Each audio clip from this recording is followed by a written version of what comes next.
She didn't salute. She didn't shake hands. She walked into the most elite tactical unit in the Naval Warfare Division wearing black headphones and sat down in the corner without a word. They laughed. They called her a ghost, a liability, a girl hiding behind technology because she couldn't handle real pressure.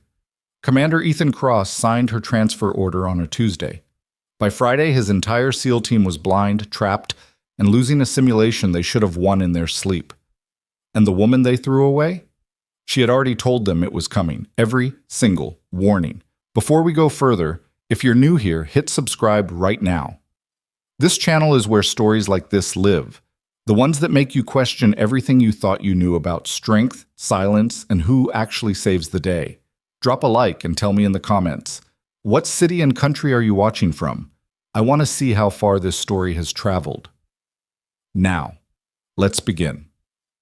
The rain had been falling on Raven Point for 4 days straight. Not the dramatic kind of rain that rolls in off the ocean in sheets and makes people feel something. This was the slow, grinding kind. The kind that soaks into concrete and stays there. The kind that makes the inside of tactical buildings smell like wet gear and old coffee and frustration.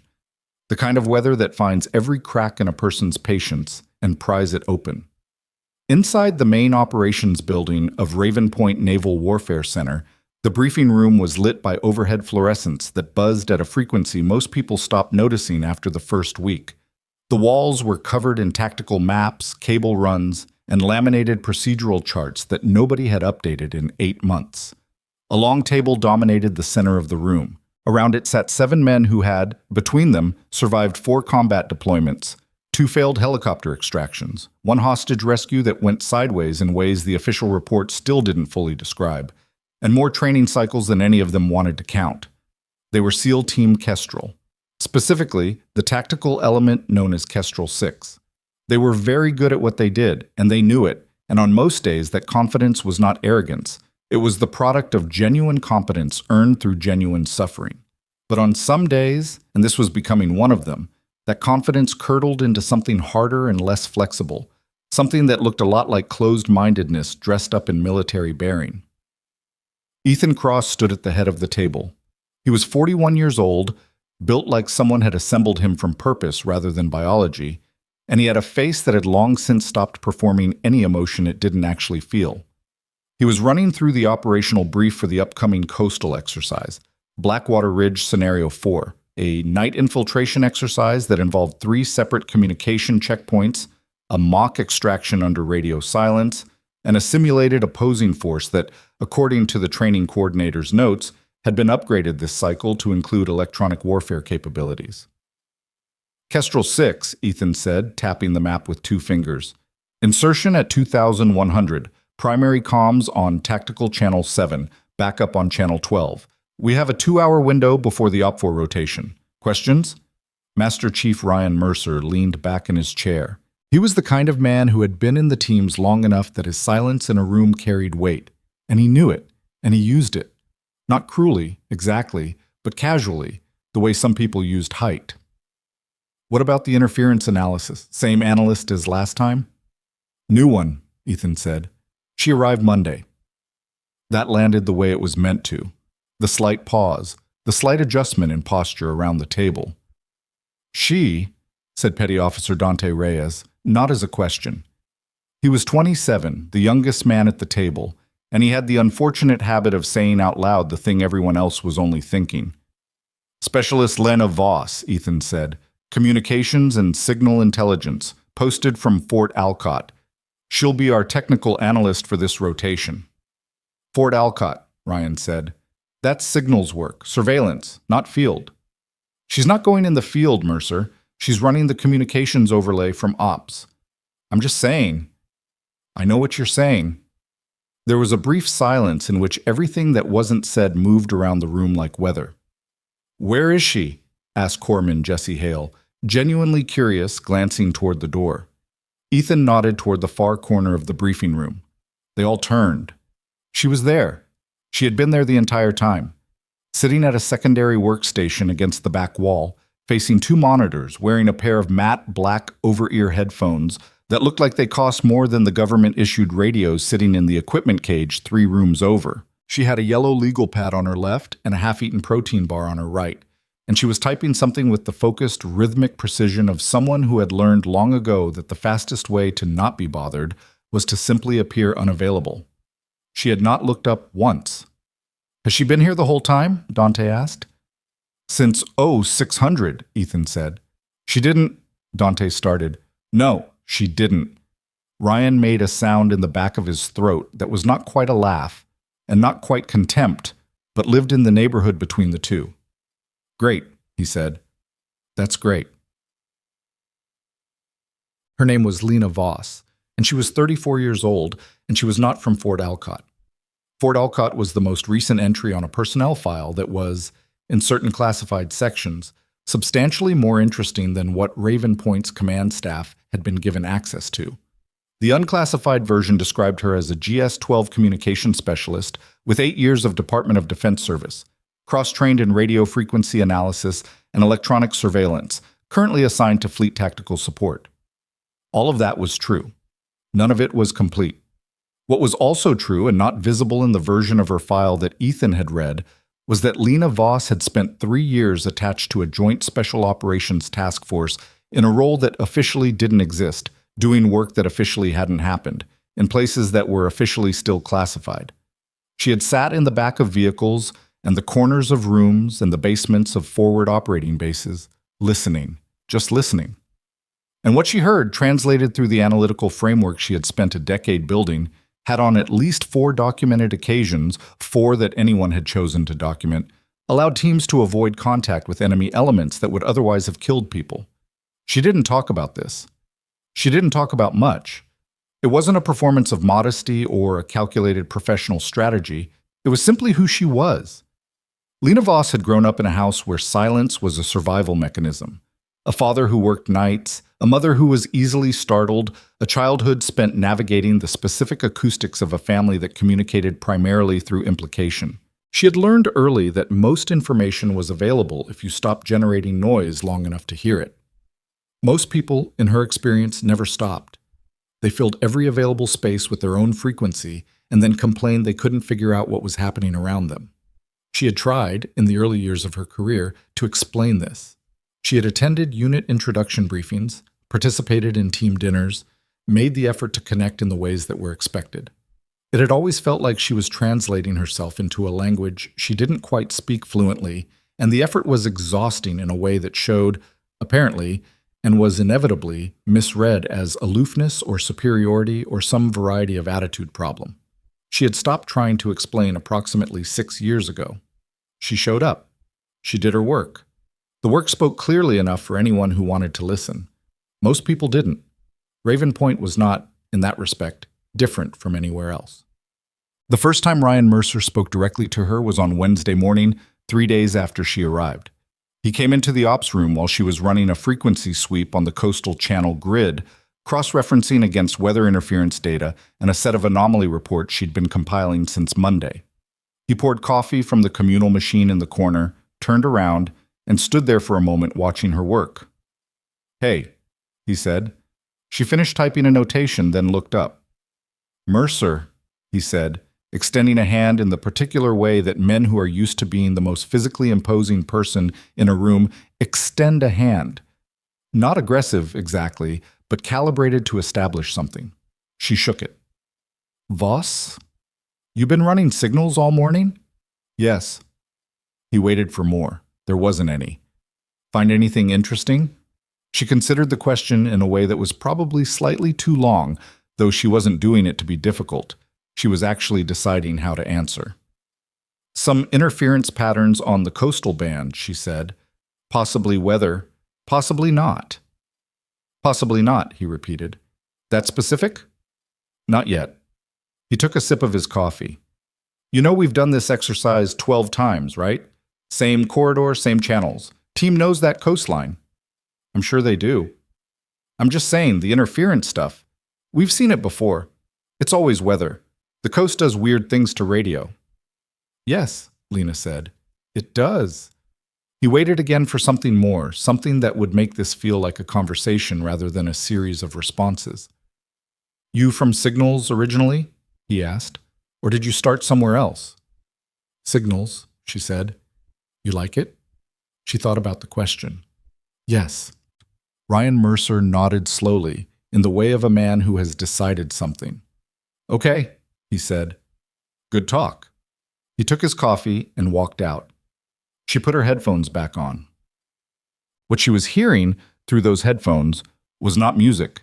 She ran a customized signal monitoring setup through a combination of DoD-issued hardware and two pieces of personally owned analysis software that she'd obtained through a combination of legitimate purchase and open-source modification over the past several years. The setup would have looked chaotic to anyone unfamiliar with it.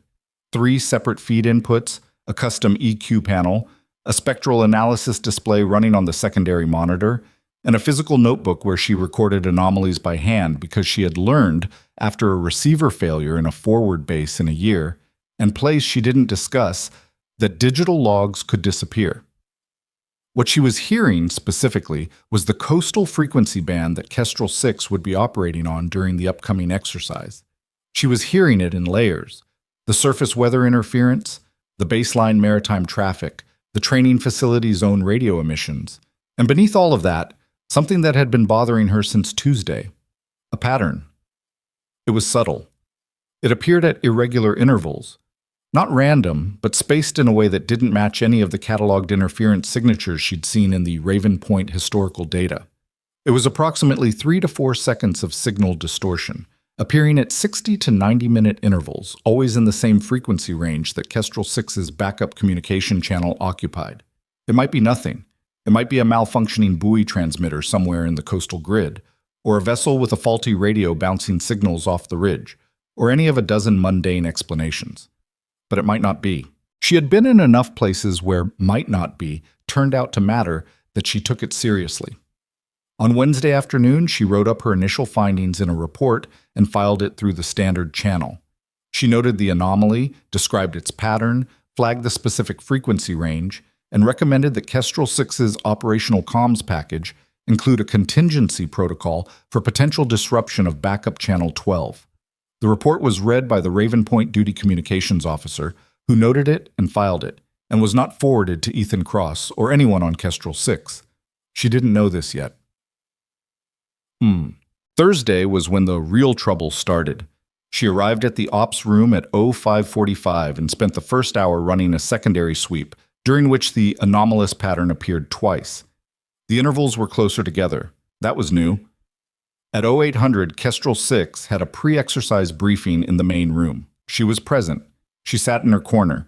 She listened to the operational plan reviewed, the communication protocols confirmed, the weather briefing delivered by a young Navy meteorologist who described conditions as challenging but workable, and specifically mentioned that coastal radio interference was expected to be elevated due to the storm system tracking in from the northwest. How elevated? She asked. Every head in the room turned toward her. It was the first full sentence she'd spoken in a group setting since arriving. Specialist Voss, Ethan said. There was no particular edge in his voice, but there was a flatness that communicated something. You have a concern? I've been tracking an anomalous interference pattern on channel 12, she said, the backup comms channel. It's been occurring at irregular intervals. With the incoming weather, I think the disruption window could expand. The meteorologist blinked. The interference forecast I'm using doesn't show anything outside normal parameters for that channel. The pattern I'm seeing doesn't match the standard interference signatures, she said. It might be external. External how? Ethan asked. A jammer, or a malfunctioning transmitter behaving like one. I filed a report yesterday afternoon. I haven't seen that report. A brief, uncomfortable pause. I filed it through standard channels, she said. Ethan glanced at his duty officer, who shifted slightly. I'll locate it, the duty officer said, in the tone of a man who knows he is about to have a bad afternoon. Okay, Ethan said. He looked back at Lena. In the meantime, what's your recommendation? Add a contingency protocol for backup comms failure. Have the team carry an alternative frequency preset. Maybe delay insertion until I can get a cleaner read on the pattern. The room was quiet for a moment. Ryan Mercer leaned forward slightly. We've been training for this exercise for 3 weeks, he said. The weather window closes Friday morning. If we don't go Thursday night, we lose the scenario. I understand, Lena said. So you're saying delay based on a pattern that might be a broken buoy somewhere? I'm saying it's worth considering. With respect, Ryan said, and the phrase had a very specific weight in military context that she was familiar with.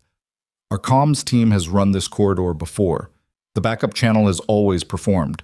We've got experienced operators who can adapt. I know, she said. I'm not questioning the team's experience. I'm flagging a signal anomaly. Ethan watched this exchange the way a man who runs a tight unit watches any potential friction point, carefully, and with the specific tiredness of someone who has mediated too many of these conversations. Noted, he said finally. We'll review the report before insertion. Kestrel 6, we go forward as planned. Specialist Voss, make sure your analysis is current and filed properly before 1800. Yes, sir. He didn't dismiss her. She left anyway because the briefing had moved on and she had work to do. Behind her, she heard Ryan say something low to Dante Reyes, and she heard Dante laugh, a short, sharp sound. She didn't turn around. She updated her report and filed it again at 14:30, this time directly to Ethan's communication queue, bypassing the standard channel routing. At 1600, she tracked the anomalous pattern 3 times in 40 minutes. The intervals were collapsing. That was not weather. Weather degradation was gradual and followed meteorological logic. This was something else. She ran the spectral signature against the signal intelligence library she'd built over the past decade and got a partial match. Not a confirmed match, but a similarity score above 60%, with a category of portable electronic jamming devices. She wrote a second report. She included the spectral match. She flagged it as a priority concern. She filed it at 1645. At 1715, she received a brief response from the duty communications officer. Report received and forwarded. Command has been briefed on weather interference risks. Exercise proceeds as scheduled. Weather interference. They had read her report and categorized her concern as weather interference. She sat with that for a moment, the way she sat with most difficult information. Not with anger exactly, but with a quiet, focused frustration that she had trained herself to root into work rather than expression. She pulled up her monitoring feeds again. She ran a third sweep. She documented everything with timestamps and technical notation that would be, she knew, completely accurate and completely useless if nobody read it. At 1800, she went to Ethan Cross's office. He was there, finishing the insertion brief. He looked up when she knocked. Voss? I need 5 minutes, she said. He studied her for a moment. She didn't shift, didn't qualify, didn't soften the request with anything. Sit down, he said. She sat. Talk. The pattern I've been tracking accelerated this afternoon, she said. She set her notebook on the desk, turned to the relevant page, and pointed. 3 occurrences in 40 minutes between 1600 and 1640. The spectral signature has a 62% match to portable jamming hardware. That's above the threshold I would normally flag as requiring operational review. Ethan looked at the notebook. He didn't pick it up. 62%, he said. Yes. That's not a confirmed identification. No, it's not. Could still be equipment malfunction, bad transmitter somewhere on the coast. Yes, it could. He leaned back. You understand what you're asking. You're asking me to hold a 3-week exercise because of a 62% spectral match that might be a broken transmitter. I'm asking you to add a contingency protocol, she said, or change the backup channel, or give the team an alternative. It doesn't have to be a full hold. Ethan was quiet for a moment. She could see him running the calculation, the training schedule, the weather window, the team's readiness, the credibility cost of delaying based on an analyst's unconfirmed anomaly detection, and underneath all of that, the other calculation that she had learned to recognize over years of working in rooms where she was the quietest person. The calculation about whether the person raising the concern was the kind of person whose concerns warranted this level of disruption. She had seen that calculation before. She knew what it usually produced. I'll note your concern in the insertion brief, he said. The team has been briefed on elevated interference risks. They're prepared to adapt. Commander, Voss. His voice wasn't harsh, but it was final. I hear you. The report is logged. The team knows the channel may be degraded. That's what contingency training is for. She looked at him for a moment. Yes, sir, she said. She stood. She picked up her notebook. Good work on the analysis, he said. And it was a genuine statement, not condescending, just finished. She walked out. Mom. The next morning, she arrived at 05:30 to find a transfer order on her workstation. It was dated the previous afternoon. Ethan had signed it before she'd come to his office. Effective immediately, Specialist Lena Voss was reassigned to Fleet Communications Support at Naval Station Kelworth, a posting that was technically a lateral move and was, in practice, a way of removing a person from a unit without generating the paperwork of a formal dismissal. She read it twice. Then she sat down, put her headphones on, and spent the next 40 minutes running one final sweep of the coastal frequency band. The anomalous pattern appeared 5 times in 40 minutes. The intervals were down to 8 minutes. She documented everything. She created a detailed log, every occurrence, every spectral analysis, every timestamp, the signal degradation projections for that evening's weather window, the complete frequency breakdown of what she believed she was seeing. She organized it clearly, labeled it plainly, and filed it directly to Ethan's queue with a message that said, "Before Kestrel 6 inserts tonight, please review this log." She did not know if he would read it. She put the notebook in her bag. She unplugged her personal monitoring equipment and packed it carefully in the cases she'd brought from Fort Alcott, wrapping the cables the way she always wrapped them, methodically, because that was how she did things. She stood up and looked at the room for a moment. The maps, the cable runs, the 2 monitors that now showed only screensavers, the yellow legal pad with 7 days of technical notations that nobody had found interesting enough to discuss. She picked up the legal pad. She walked to the equipment room and found the duty tech, a young petty officer named Garrett, who had always been polite to her without knowing quite why she was there. "Garrett," she said, "Ma, make sure Commander Cross sees the log I filed this morning before the insertion tonight. It's flagged priority." Garrett looked up. "Copy that, Specialist. You going somewhere?" "Kelworth," she said. He blinked. "Oh, okay. I didn't... I'll make sure he sees it." "Thank you," she said. She walked out of the building into the slow, grinding rain, put her bag in her car, and drove away from Raven Point Naval Warfare Center. Behind her, in the briefing room, Kestrel 6 was suiting up for an insertion that would begin in 11 hours. And somewhere along the Blackwater Ridge coastal corridor, at intervals that were now closing to less than 10 minutes, an invisible signal pulsed and pulsed and pulsed. Waiting. The drive to Kelworth took 4 hours. Lena made it in 3 and 40 minutes because the highway north of Raven Point was empty at that hour, and she drove the way she did most things, with consistent, focused attention and no particular interest in drawing it out. The rain followed her for the first 100 miles, then thinned into a wet gray mist that sat on the windshield without quite becoming drops, and she ran the wipers on intermittent and listened to the frequency scanner she kept mounted on the dash. Old habit. She wasn't looking for anything specific. She wasn't tracking Raven Point's operational channels. That would have been a violation of her reassignment terms, and she was not the kind of person who violated terms. Not because she feared consequences, but because she had a particular relationship with integrity that was structural rather than performative, built in over years until it was simply part of how she functioned. She scanned because the scanner was there, and silence made her attention wander in directions that weren't useful. At the 2-hour mark, she stopped at a fuel station outside a small coastal town called Harwick and bought bad coffee and a granola bar, and stood beside her car in the mist, not looking at her phone. She was thinking about the intervals. 8 minutes by the time she'd left. 8 minutes between pulses. The weather system would make landfall over Blackwater Ridge somewhere around 2100, right in the middle of Kestrel 6's insertion window. When weather hit a jammer's operational zone, the disruption pattern didn't stay predictable. It cascaded.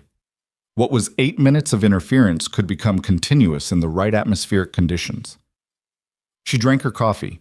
It tasted like hot water that had been briefly introduced to a coffee bean from a significant distance. She thought about Garrett. She thought about whether Garrett had delivered her message. She thought about whether Ethan had read the log. Then she got back in the car and drove. Well, Naval Station Kelworth was smaller than Raven Point and older, built in the 1960s on a flat stretch of coastal land that had the kind of institutional permanence that comes not from being important, but from being too established to bother closing. The buildings were brick and beige concrete, and the main communications facility was a low structure at the far end of the compound that smelled when she walked in, almost exactly like every other communications facility she'd ever worked in. That specific combination of electronic equipment heat, recycled air, and the slightly metallic scent of cables that had been bundled and rebundled too many times. The duty officer who processed her transfer paperwork was a lieutenant commander named Harfield, a compact man in his mid-50s who had the demeanor of someone who had long ago made peace with being assigned to facilities like this one. He shook her hand, showed her to a workstation in the secondary monitoring room, and explained the duty roster with the thoroughness of a man who found thoroughness comforting. "You'll be on the overnight rotation starting tomorrow," he said. "Tonight your orientation. Settle in, get familiar with the equipment. Any questions?" "The monitoring feeds," she said. "Do they include the coastal band grid north of here down toward Blackwater Ridge?" Harfield looked at her with mild curiosity. "That's outside our standard monitoring zone. Why?" "Professional interest," she said. He considered this. "I can authorize a passive feed on those channels if there's a documented reason." "Ongoing interference analysis," she said. "From my previous posting, I'd like to continue tracking an anomaly I was watching." Harfield looked at her for a moment. He was the kind of man who, she suspected, had encountered enough unusual situations over his career that unusual requests no longer alarmed him. "Write it up," he said. "I'll sign off." "Thank you." He left her to settle in. She had the workstation set up in 11 minutes and her personal monitoring equipment unpacked and running in 22. By the time the Kelworth overnight crew started filtering in for their rotation at 2000, she had a passive feed running on the Blackwater Ridge coastal band. She put on her headphones. She listened. At Raven Point, the evening had not improved. Ethan Cross had read Lena's final log at 1900, which was 1 hour and 40 minutes before Kestrel 6's scheduled insertion and approximately 8 hours after it would have been most useful. He read it standing at his desk with his jacket already on, the insertion brief in his other hand, and the low, grinding feeling in his stomach that came not from doubt exactly, but from something adjacent to it, a friction between what the data said and what his experience told him about the reliability of data versus the reliability of men who had done something 12 times without incident. The log was good. He could see that it was good even without the technical background to fully evaluate the spectral analysis component. It was organized clearly, time-stamped precisely, and the narrative it told, anomalous pattern, accelerating intervals, partial signature match, projected disruption window, was coherent and specific in a way that vague analyst reports were usually not. He set it down. He picked up his insertion brief. He thought about Mercer, who was downstairs with the rest of the team, running final equipment checks with the focused pre-mission energy that Ethan had spent 20 years learning to read. He thought about the weather window. He thought about 62%. Then he went downstairs. "Any comms issues on pre-insertion check?" he asked Garrett, who was running the comm equipment diagnostic. "Primary's clean," Garrett said. "Backup channel 12 has some degradation. Weather interference, like the forecast said. It's within acceptable range." "How much degradation?" "About 30% signal reduction. Should stabilize once the weather system passes." Ethan stood there for a moment. "Make sure the team knows backup may be degraded. Tell them to prioritize primary and use hand signals if comms go down." "Copy that, sir." He walked into the ready room. 7 men in wet weather gear looked up.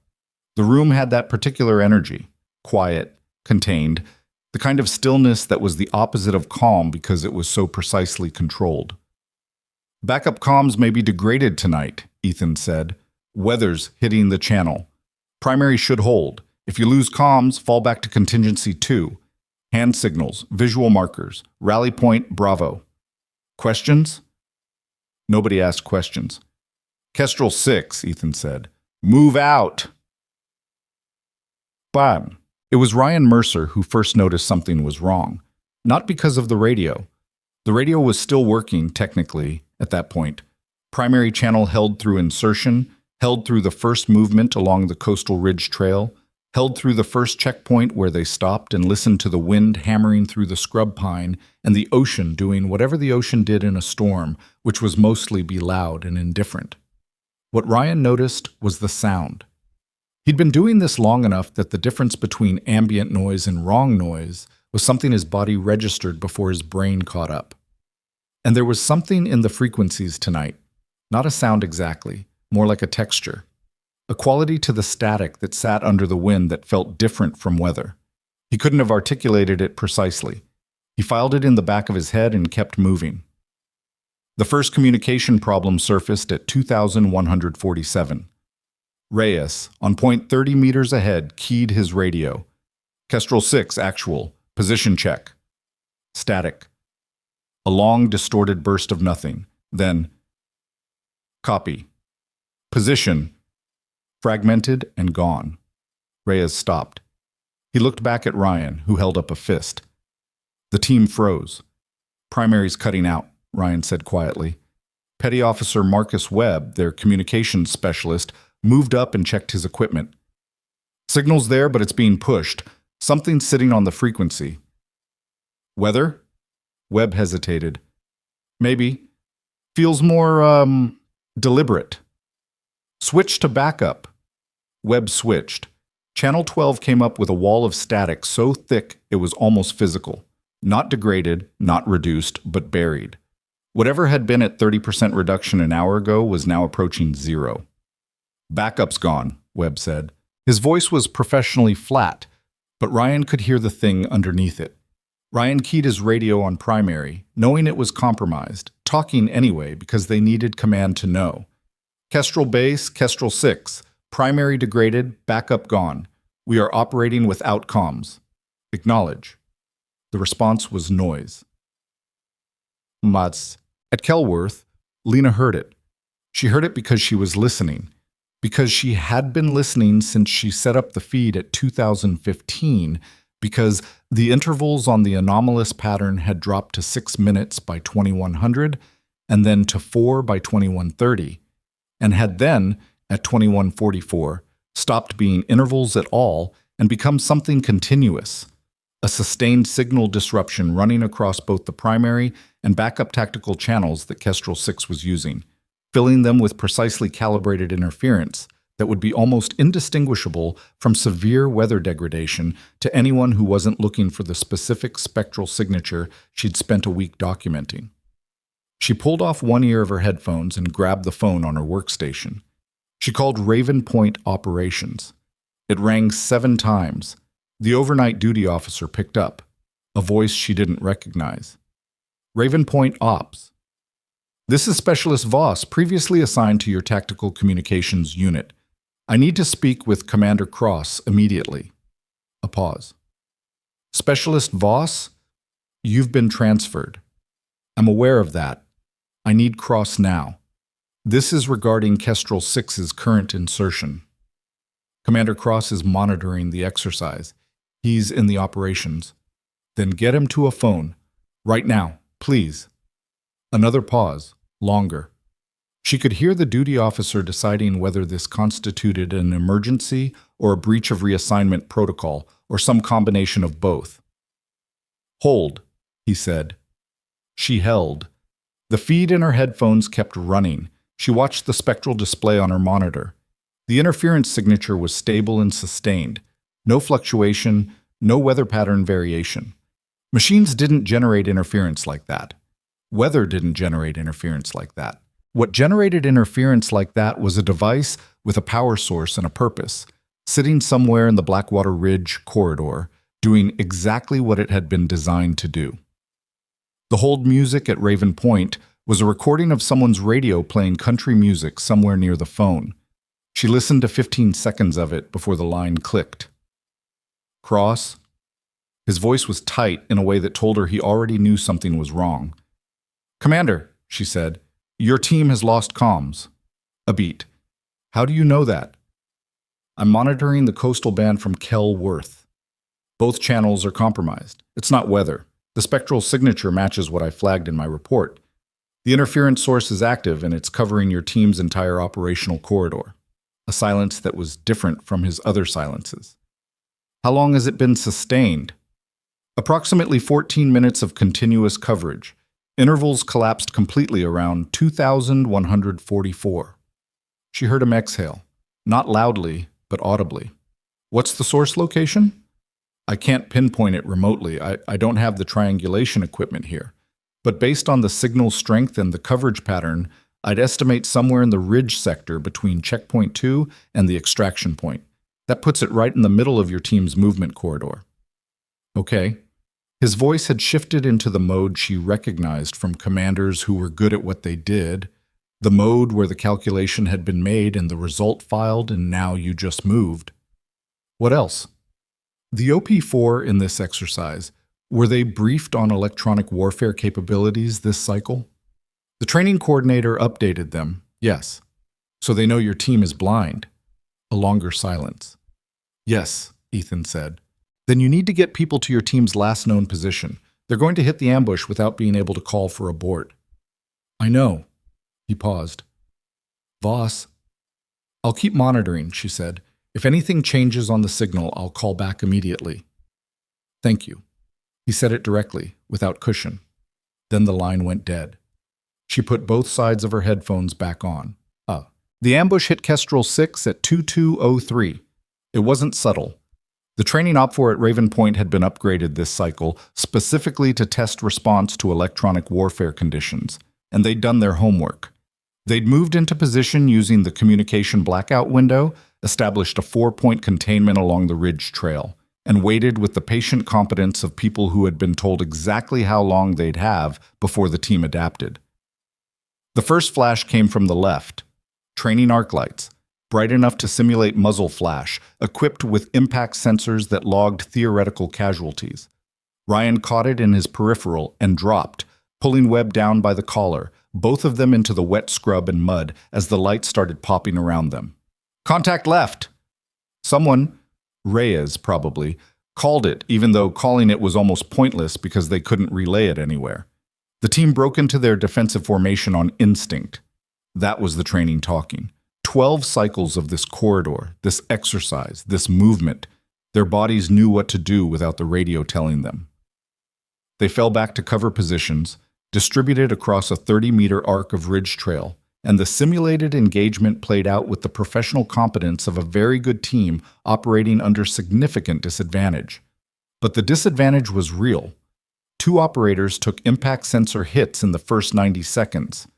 Theoretical casualties, logged by the LP4 system, both from angles that wouldn't have been possible if the team's communication had been working, because a working radio meant a working early warning, meant someone at the rear of the formation keying up to flag the movement before it became contact. The simulation ran for 22 minutes. At the end of it, Kestrel 6 had sustained 5 theoretical casualties out of 7 operators, failed to secure the extraction point, and was standing in the rain on a ridge trail with dead radios, mud on every surface, and the particular quiet that settles over a very good team that has just experienced something it didn't expect. Ryan stood still for a long moment. He had a cut on his left hand from where he dropped onto a piece of exposed root. His jacket was soaked through. The rain was doing what it had been doing all week, which was existing without apology. 5 down, Reyes said quietly from beside him. He was counting the impact sensor activations. We lost 5. Ryan didn't say anything. Comms were gone, Webb said. He was at Ryan's other shoulder, still looking at his radio equipment with the expression of a man trying to understand how something failed. I've never had backup go that hard. That fast. It was like something was sitting on it. Something was, Ryan said. The other man looked at him. She said it was, Ryan said. He wasn't looking at Webb. He was looking at the ridge, at the way the training lights were now powering down in the distance, the OP4 standing down, the exercise officially logged. Voss, she said the backup channel had something on it. Interference analysis.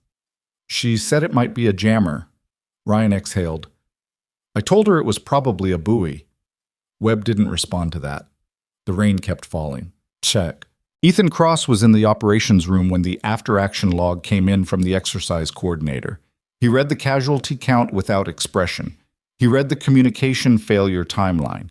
He read the Op4's note at the bottom that said, "With the dry precision of training reports everywhere, electronic warfare element performed as designed. Communication blackout achieved at T plus 3 minutes after insertion.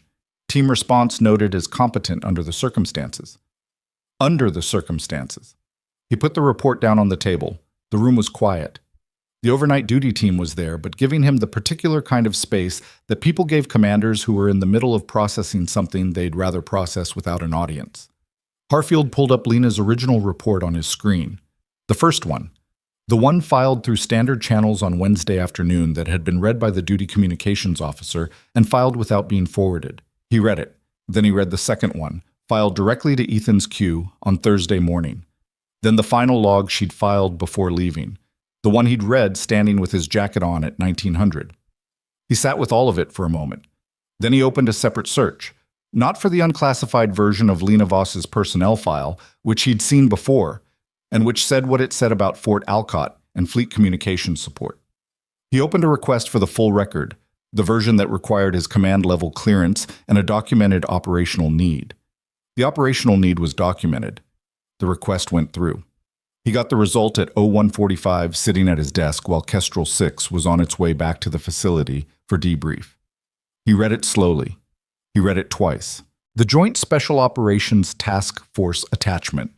The 3-year posting that officially hadn't happened.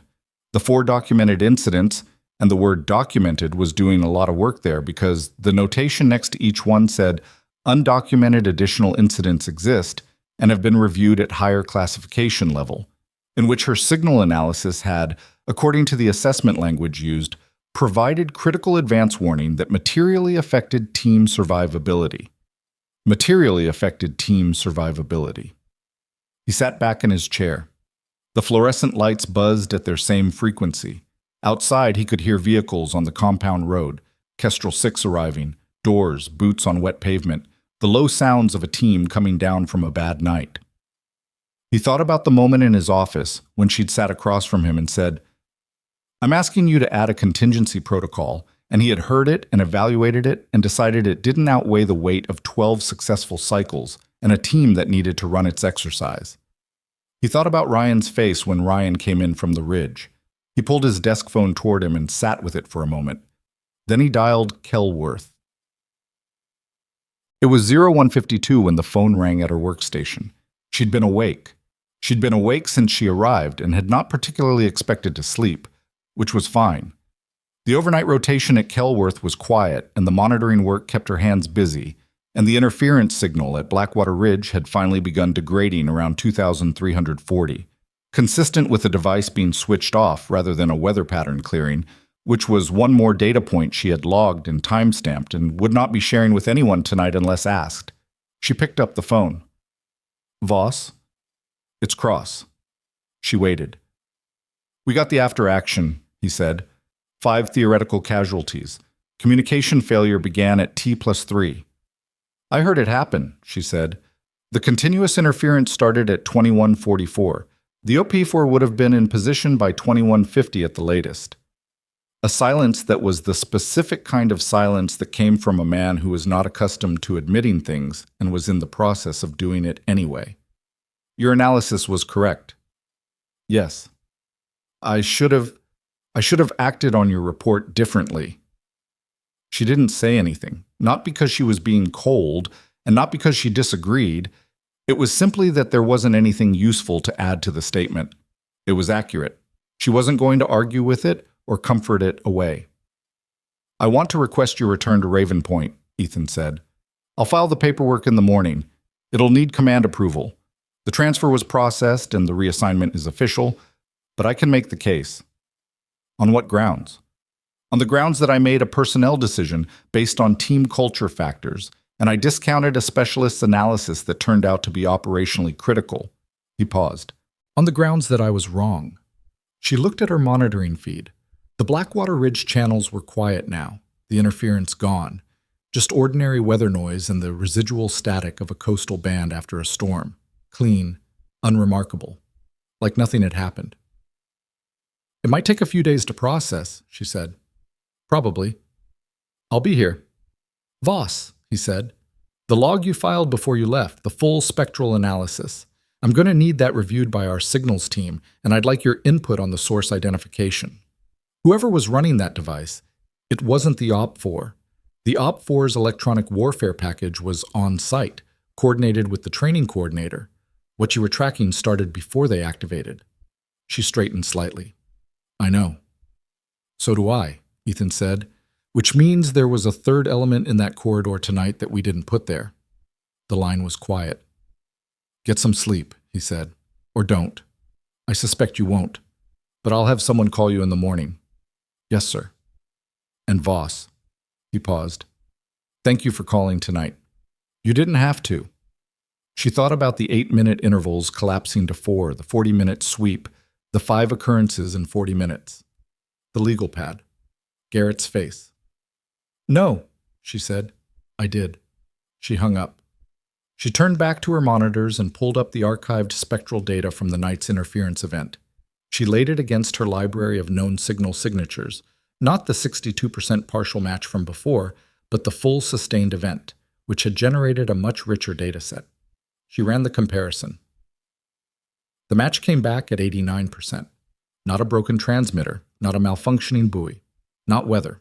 A specific class of portable electronic jammer, military grade, not commercially available, the kind of equipment that did not end up on a coastal training range in the northeastern United States by accident or by the initiative of a training coordinator upgrading the OP4's capabilities for the season. The kind of equipment that required a procurement chain, an operational purpose, and somebody who had known in advance exactly which channels Kestrel 6 was going to be using that night. She stared at the match result for a long time. Then she got a fresh page on her legal pad, clicked her pen, and began writing. The legal pad filled up fast. She wrote the way she always wrote when something was pulling at her, not in full sentences, not in the organized report format she used for official filings, but in a kind of shorthand that mapped the shape of a problem before she tried to articulate its edges. Signal times on the left margin. Spectral match percentages next to them. Questions circled. Lines connecting things that might connect and might not. The 89% match sat at the top of the page, and she kept coming back to it. Military-grade portable jamming hardware. Not the kind of thing you ordered through a defense contractor's public catalog. Not the kind of thing a training coordinator requisitioned to spice up an OP4 package for a quarterly exercise cycle. The procurement chain for equipment like that had oversight at multiple levels, and the operational justification had to be documented, and none of that documentation would have ended up authorizing its use in a simulated training corridor at a naval warfare training facility on the northeastern coast, which meant it hadn't been authorized, which meant someone had brought it there outside the official supply chain and had known in advance which frequencies Kestrel 6 was operating on, and had activated it at precisely the right moment to maximize the team's vulnerability during a live exercise insertion. She circled the word known twice. Then she sat back and looked at what she'd written and thought about who, specifically, would need access to Kestrel 6's operational communications package to know which channels to target. The answer was not a long list. The exercise brief had been distributed to command staff, the training coordinator, the OP4 element lead, and the Tactical Communications Unit, which, until Monday of this week, had included her. She wrote those categories down. She stared at them. Outside the Kelworth Ops building, the storm had mostly passed, leaving behind the kind of wet, exhausted quiet that follows hard weather. She could hear the overnight crew moving around in the adjacent room, the low murmur of a radio running its standard frequency checks, the particular institutional sounds of a facility that never fully slept. She checked the time. 2:14. She thought about calling Cross back. She decided against it. What she had was a match percentage and a list of categories and a page of circled questions, and none of that was actionable intelligence yet. It was the shape of something she needed to develop further before putting it in front of anyone. She flipped to a new page and started mapping the signal's geographic footprint. The Kestrel 6 debrief happened at 0300 in the main briefing room at Raven Point, which was the same room where, less than 48 hours earlier, Lena had tried to raise a concern about backup comms, and Ryan Mercer had said with respect in the way that meant the opposite. Nobody said anything about that. The room was too tired and too subdued for irony. Ethan stood at the front. He did not project the particular energy of a commander who was angry at his team, because he wasn't. He was a man who understood accountability well enough to know where it sat in this situation, and it didn't sit with the 7 operators who had run a professional insertion under degraded conditions and still managed to avoid a complete collapse. 5 impact sensor hits, he said.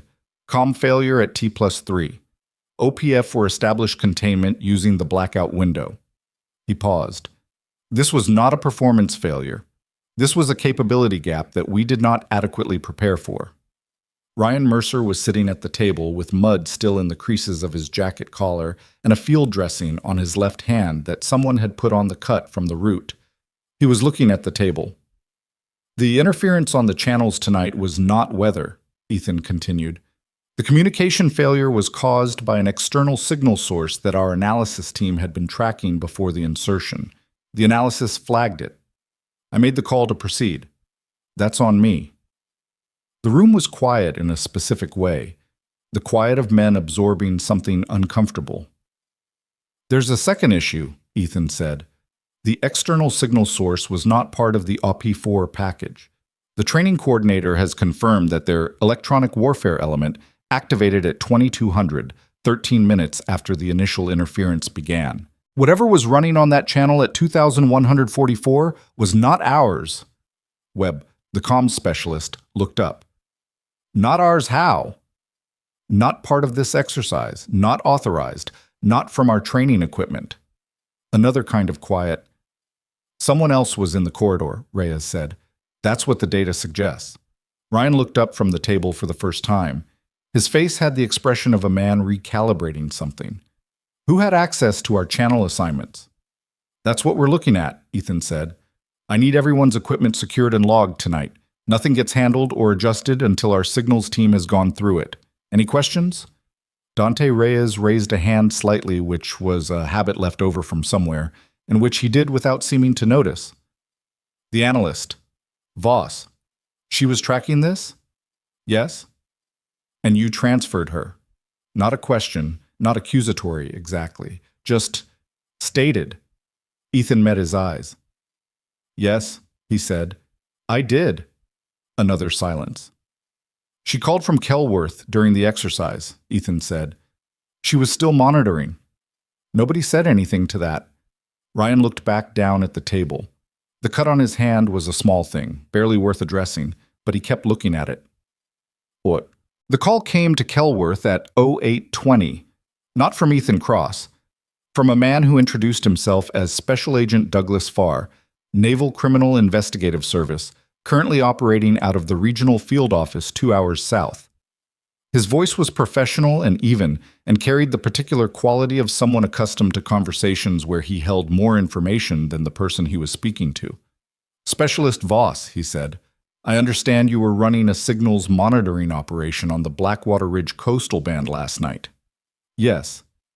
I'd like to discuss your findings, specifically the spectral data from the interference event between 2144 and approximately 2340. She considered the question. Can I ask how you're aware of my monitoring? Commander Cross forwarded your analysis to our office this morning. He flagged it as potentially relevant to an ongoing investigation. She straightened. An ongoing investigation. I can't speak to the details over this line, but I'd like to meet in person, today if possible. He paused. Specialist, the hardware signature you identified, the 89% match. That's not the first time we've seen it in this region. She was very still. When can you be available? Farr asked. Tell me where, she said.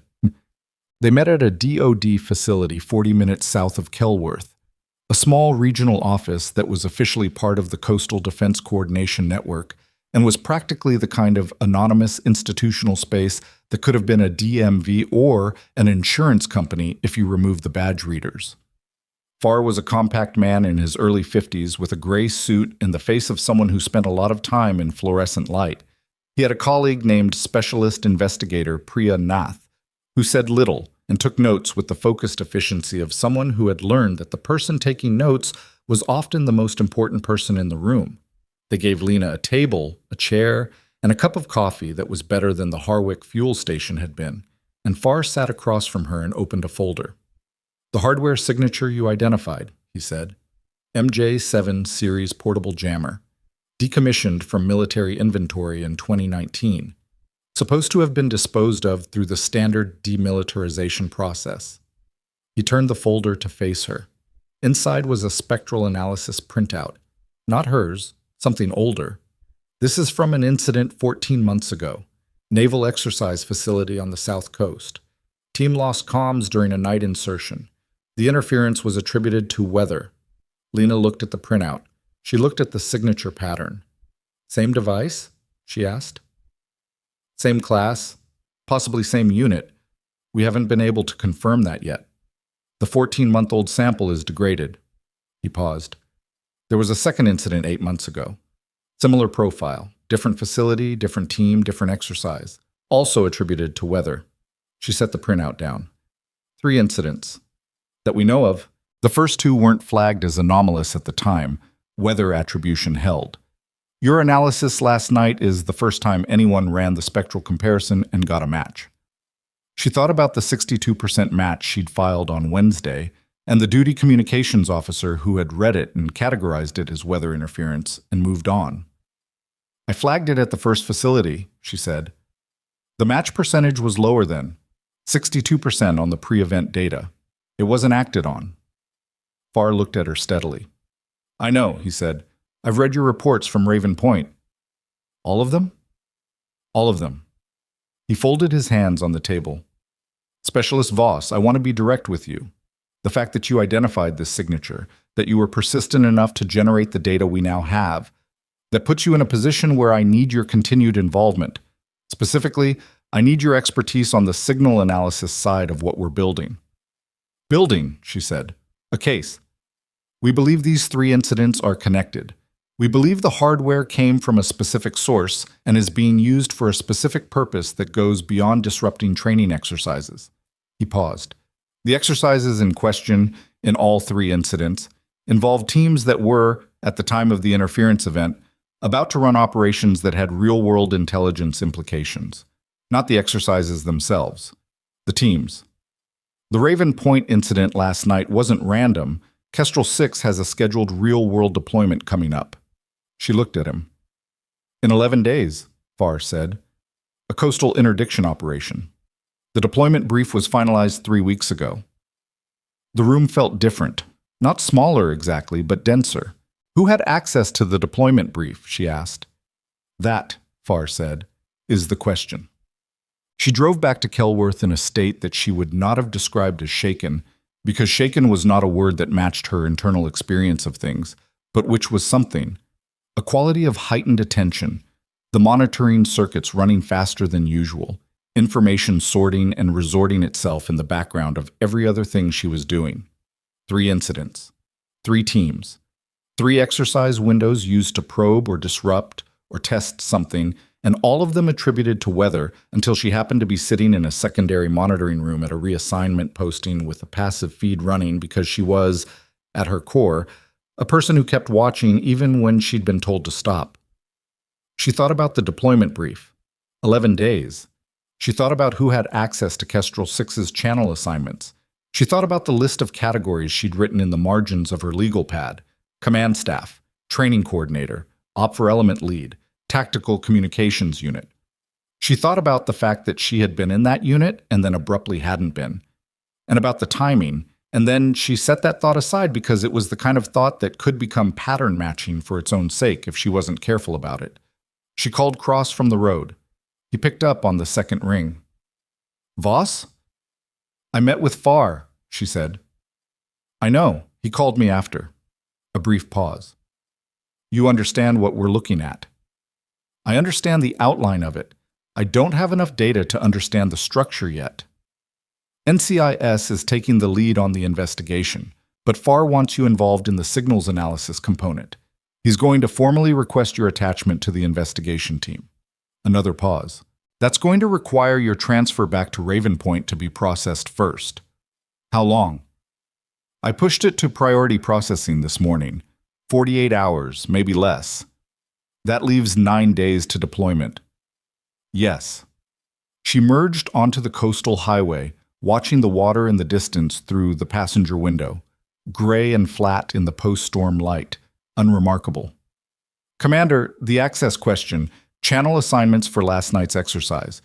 Who had that information? NCIS is running that. I know. I'm asking what you know. A silence that was the kind of silence that came from a man deciding how much to share outside official channels. Standard distribution, he said. Command staff here. Training coordinator. My comms unit. He paused, and the exercise brief went to fleet coordination for scheduling purposes. That's a broader distribution than the operational specifics, but the channel assignments were attached. Fleet coordination. How many people? The scheduling office has 6 staff. The brief would have been accessible to all of them, plus anyone they shared it with. In theory, she drove for a moment. And your comms unit. Before I arrived, who was running signals analysis? Petty Officer 2nd Class Derek Holt. He cross-decked to another posting 2 weeks before you arrived. 2 weeks before. Yes. She didn't say anything to that. She just let it sit. Voss? Ethan said. I know what you're thinking. I'm not thinking anything specific yet. I'm mapping categories. Farr is already looking at Holt. Okay, she said. Good. She said goodbye and hung up and drove the last 20 minutes to Kelworth with the scanner running and the window cracked despite the cold, the ocean air moving through the car and her mind doing the thing it did when a pattern was becoming clear but hadn't yet resolved, running and running and running against a shape that kept almost coming into focus. Otshimen. She had been back at her workstation for 40 minutes when Harfield came in. He stood in the doorway of the secondary monitoring room with the expression of a man who had received information he wasn't entirely sure what to do with. You've had an interesting morning, he said. Yes. NCIS called. He paused. They're requesting your workstation data from last night. Full archive. I expected that. It's organized and labeled. They can have it whenever they're ready. He nodded. He didn't leave. The request for your return to Raven Point came through the priority channel about an hour ago. Command is reviewing it. He looked at her in a way that was not unfriendly, but was clearly trying to figure something out. You were there what? A week? 7 days? And now you're coming back. Apparently. He studied her for a moment. What exactly were you tracking last night? The thing that started all this? She looked at him. Harfield was a straightforward man, she had decided, the kind of man who had built a career on doing his job competently without seeking particular recognition for it.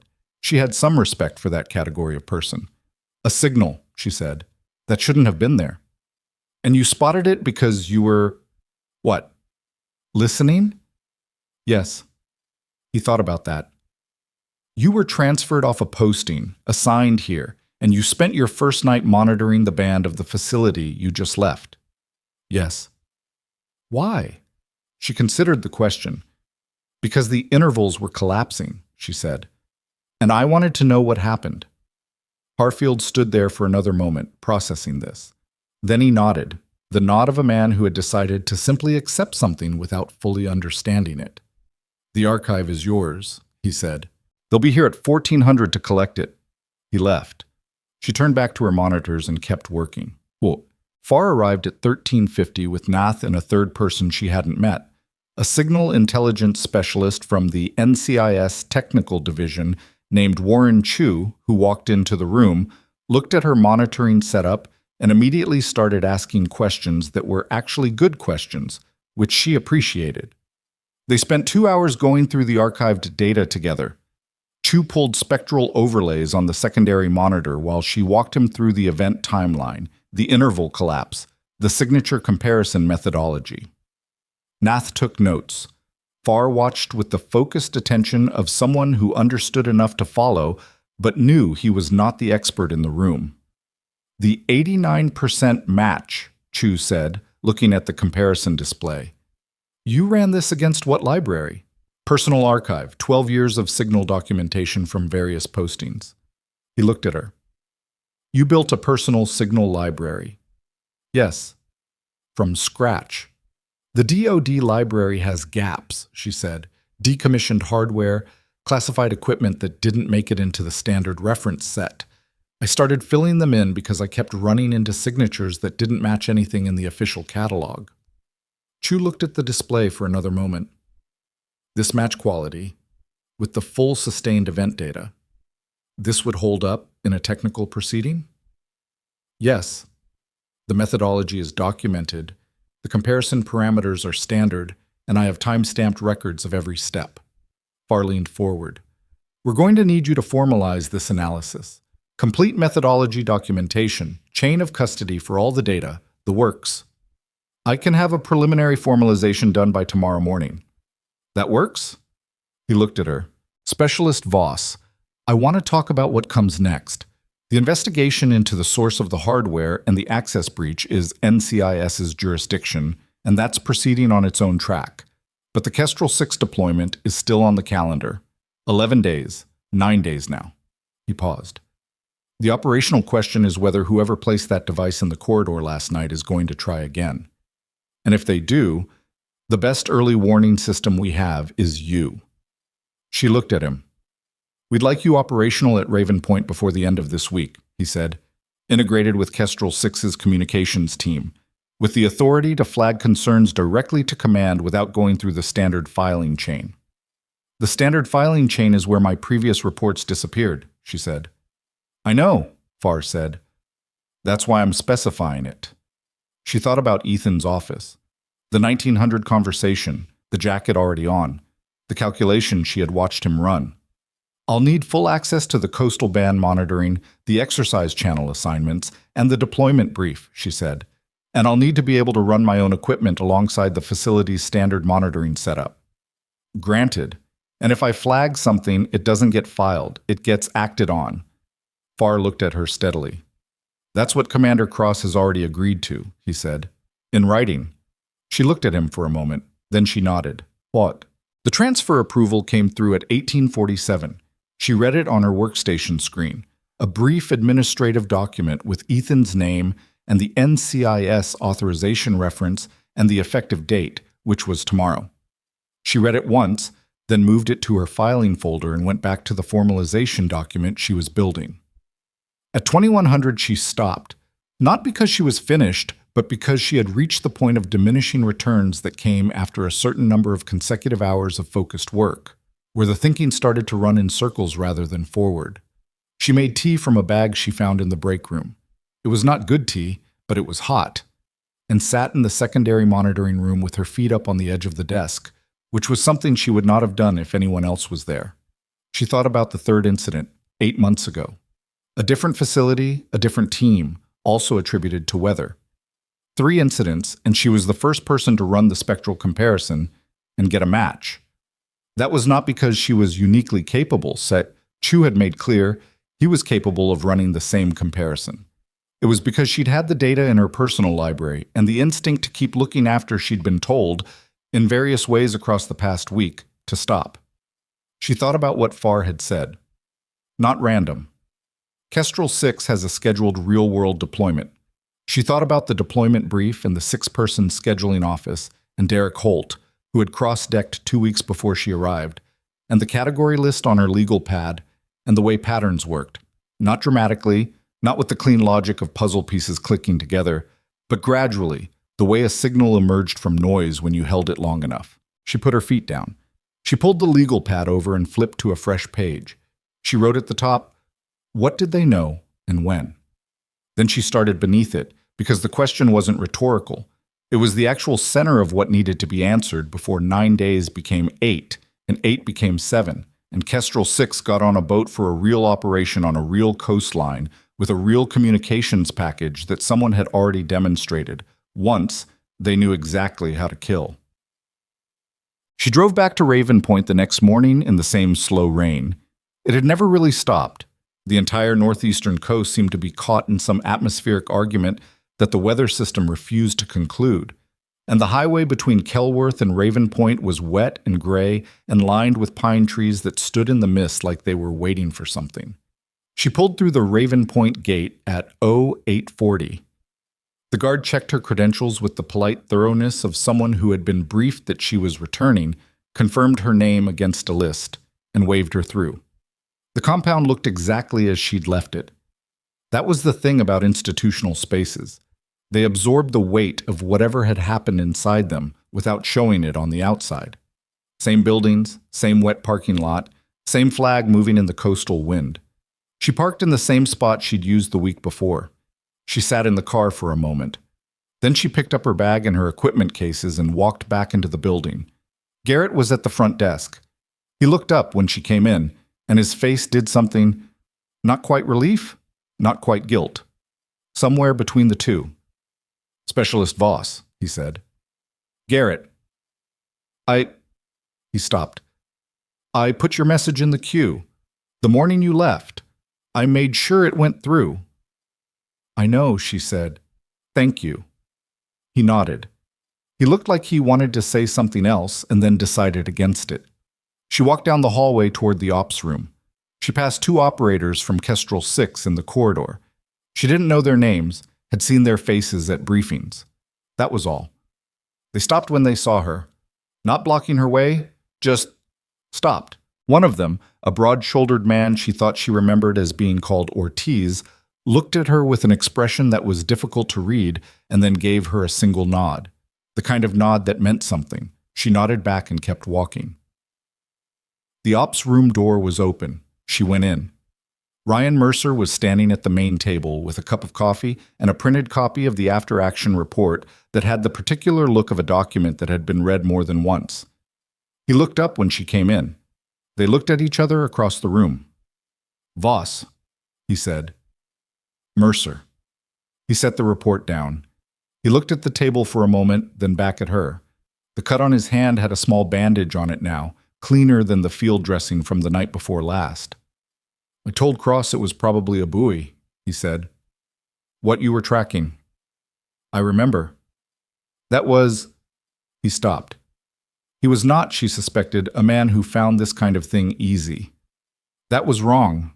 I dismissed your analysis because I made a judgment about you that I shouldn't have made." She waited. "I'm sorry," he said. It was a plain statement, no decoration, no cushioning. She respected that. "Okay," she said. He blinked slightly. Maybe he'd expected more. She didn't have more to offer, not because she was cold, but because the apology was accurate and accepted, and the work was what mattered now. "We have 9 days," she said. "Yes." "Then we should get started."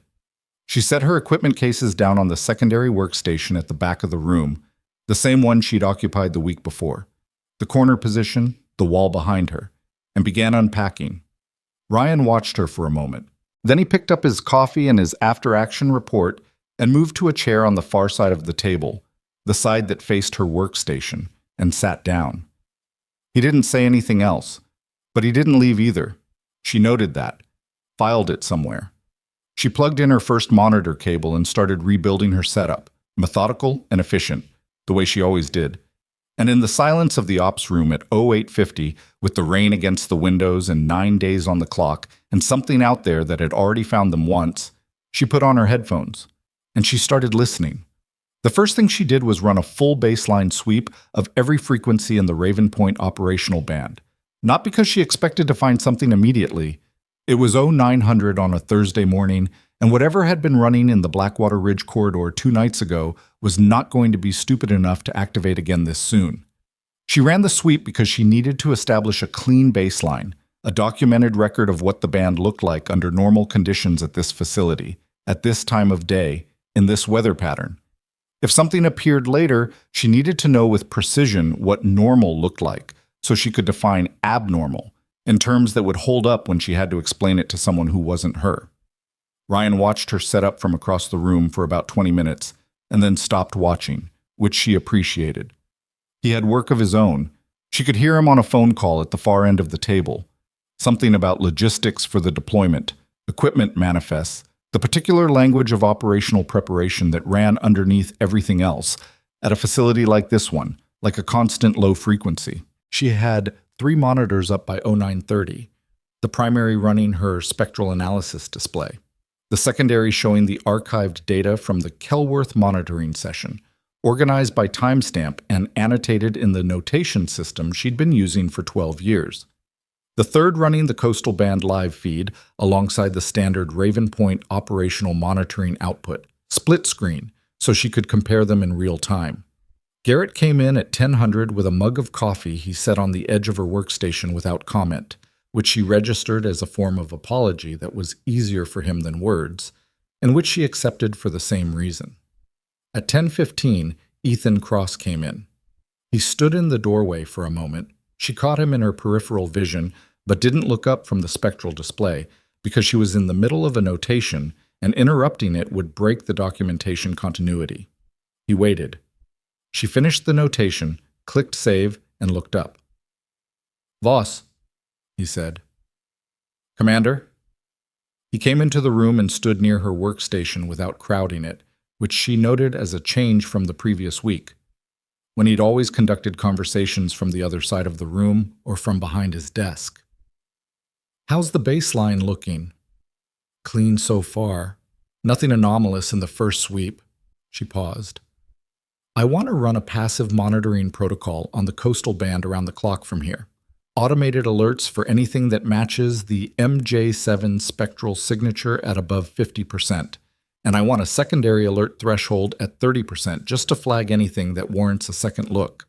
You'll have access to set that up. Garrett can give you the system credentials." "Thank you." She paused. "I also need the full distribution list for the deployment brief. Every person who received it, every office it was forwarded to, every access log entry." Ethan's expression didn't change, but something in his posture shifted slightly. "That's part of the NCIS investigation." "I know. I'm not trying to run parallel to NCIS. I want to cross-reference the distribution list against the timing of the interference incidents. If there's a correlation between when a specific person received the brief and when the interference events began, that's signals analysis, not criminal investigation. It might give FAR something useful." He looked at her for a moment. "I'll request the list from command and have it to you this afternoon." "Thank you." He didn't leave immediately. He stood there with his hands in his jacket pockets, and there was something in his face that she recognized, the expression of a person who had something to say that was outside their normal operational vocabulary and was working out how to say it. "The full personnel file," he said finally. "The classified section. I pulled it after the exercise." She looked at him. "The task force attachment," he said. "The 4 documented incidents." He paused. "There's a notation in there from the task force commander. He wrote a commendation for your analysis work that was classified above your pay grade and you never saw." She didn't say anything. "He wrote that you identified an enemy communication pattern during a surveillance operation that prevented an extraction team from walking into a prepared ambush." Ethan paused. "He said you sat in a vehicle for 11 hours listening to a frequency band and isolated a 6-second pattern that indicated the ambush was in place." 14 hours, she said. He blinked. "It was a 14-hour monitoring session," she said, not correcting him to score a point. Just accuracy mattered to her, even in small things. "And it wasn't just the 6-second pattern. There were 3 overlapping indicators. The pattern was the conclusive one." "You were never told your commendation existed." "No." "Why not?" "The operation was classified at a level above mine. The commendation was attached to the operational record. I didn't have access to my own operational record." She said it without particular bitterness. It was simply the way things had been. "I knew the extraction team made it out. That was enough." Ethan was quiet for a moment. "It should have been more than enough," he said. "They should have told you." "Yes," she said. "They should have." Another silence. "I should have read your full file before you arrived," he said. "You had the unclassified version." "Which was inadequate." "Yes," she said. "It was." He absorbed that. She watched him absorb it, not deflecting it, not justifying it, just taking it. She had some respect for that. 8 days, he said. 8 days, she agreed. He left. Ryan, from across the room, had been visibly not listening to the conversation with the focused attention of a man who had decided to pretend he was very interested in a logistics manifest. He waited until Ethan's footsteps had faded down the hallway, then looked over. "The task force attachment," he said. "That's in your file?" "Apparently." "What task force?" "Classified." He looked at her for a moment. "Right," he said. Then, 14 hours. "Yes." He made a sound that wasn't quite anything. Not admiration exactly, more like the recalibration of an assumption happening in real time. He went back to his logistics manifest. Farr arrived at Raven Point at 1400 with Nath and Chu in a vehicle that had no markings, in which the gate guard waved through with the efficient deference reserved for federal investigators who had already been coordinated with at the command level. They set up in the conference room adjacent to the briefing room, pushed the chairs back, covered the table with printed timeline documents and evidence photographs, and the kind of organized paper sprawl that looked chaotic from a distance and had precise internal logic when you understood its system. Ethan sat at one end. Lena sat at the table's midpoint with her laptop and legal pad. Chu sat next to her with his own equipment. Farr stood at the front. "Here's what we have," Farr said. He put 3 photographs on the table. Aerial shots of 3 coastlines, different facilities, different geographic positions along the northeastern seaboard. He put a timeline next to each. Incident 1, 14 months ago. Incident 2, 8 months ago. Incident 3, 2 nights ago. All 3 involved tactical communications units at naval warfare training facilities. All 3 occurred during night insertions by SEAL teams. All 3 were initially attributed to weather interference. And all 3 involved teams with upcoming real-world deployments, Lena said. "Yes. In Incident 1, the team deployed to a coastal interdiction operation 6 days after the exercise disruption. In Incident 2, deployment was 8 days after." He paused. "In both cases, there were anomalies in the deployment operations themselves. Nothing catastrophic. Both teams completed their missions. But in Incident 1, the team's communication package failed during the actual deployment at a critical moment. The failure was brief and the team adapted. It was logged as equipment malfunction." "But it wasn't," Lena said. "We don't know that yet. What we do know is that the interference signature you've now matched to an MJ7 jammer appeared on the training exercises before both those deployments." He paused. "We think the training interference was a test. Whoever is doing this was running the jammer in the exercise environment to map the team's communication protocols and identify vulnerabilities, then using that intelligence during the actual deployment." The room was quiet for a moment. "They weren't trying to disrupt the exercises," Ethan said. "They were collecting data. That's our current working theory. To compromise the deployments. To create a specific window," Farr said. "A window where the team is communication blind at a predictable moment. What happens in that window depends on what they're trying to accomplish." Ethan looked at the aerial photographs. "Kestrel 6's deployment is a coastal interdiction. We're intercepting a vessel that intelligence indicates is carrying sensitive cargo. We've been working that intelligence for 4 months. We're aware of the deployment," Farr said. "If someone knows our communication protocols and can create a blackout window during the interdiction, the vessel gets through," Lena said, "or doesn't get through depending on what they want. Either way, the outcome of the operation is compromised at a moment when you're not able to coordinate." The room held that. "Who knew about the deployment 4 months ago?" Ryan asked from the doorway. He'd come in quietly at some point during Farr's presentation, standing with his arms crossed and his face doing the calculation that Lena had watched him do at the briefing table 2 nights ago, before the exercise, before the failure, when he'd been a man who was certain about things. "That's the access question," Farr said. "The deployment intelligence came from a joint task force product. Distribution was at the flag officer level and below. But the specific operational brief, targets, timing, communication protocols, that was compiled here at Raven Point. By my staff," Ethan said. "Yes." A silence that had some weight in it. "Derek Holt," Lena said. Every head in the room turned toward her. "The previous comms specialist," she said. "He cross-decked 2 weeks before I arrived. He had access to the channel assignments. He had access to the deployment brief. The timing, we've looked at Holt," Farr said. His voice was careful. "And?"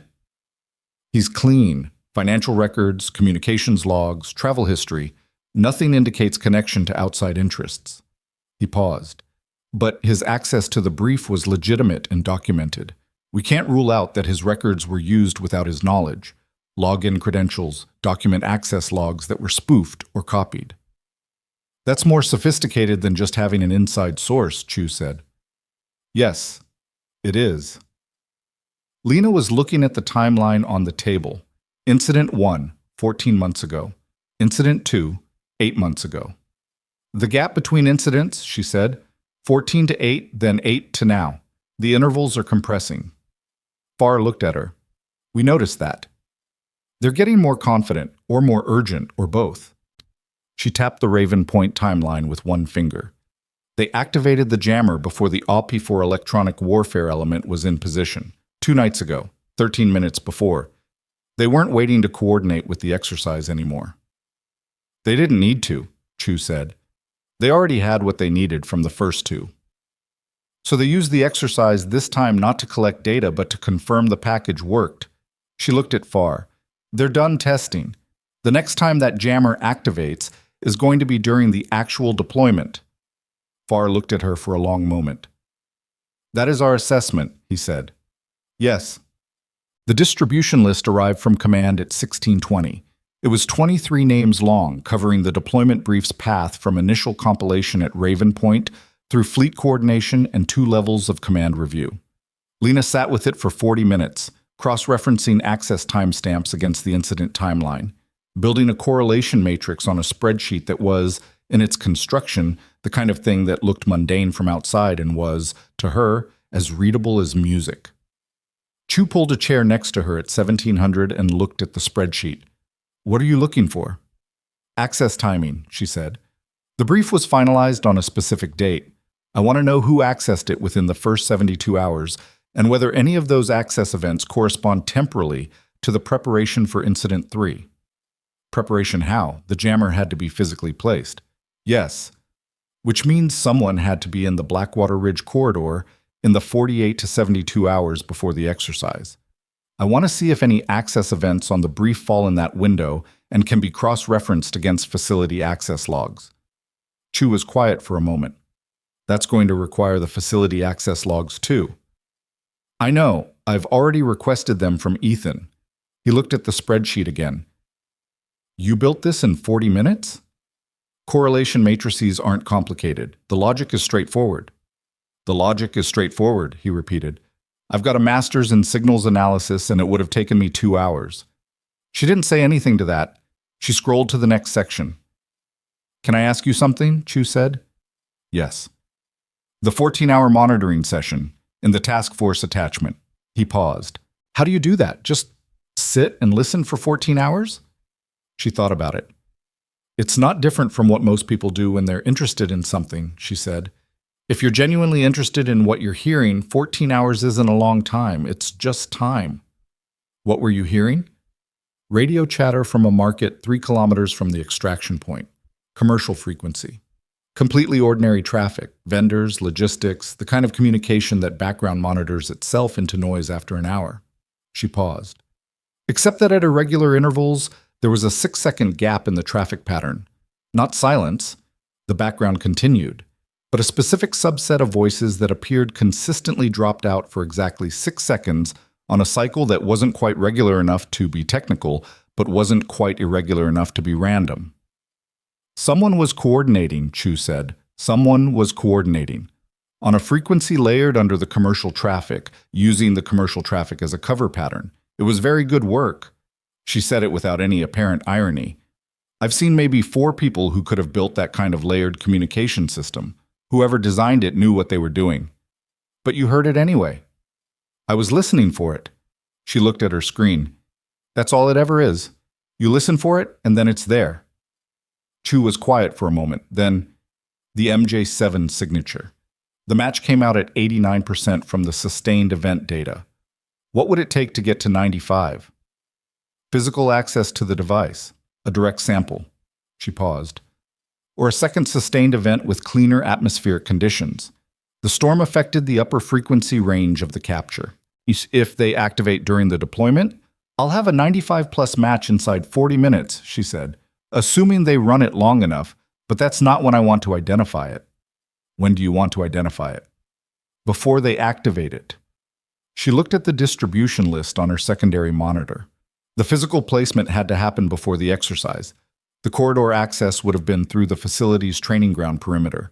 There are access points. She pulled up a map file that Garrett had sent over.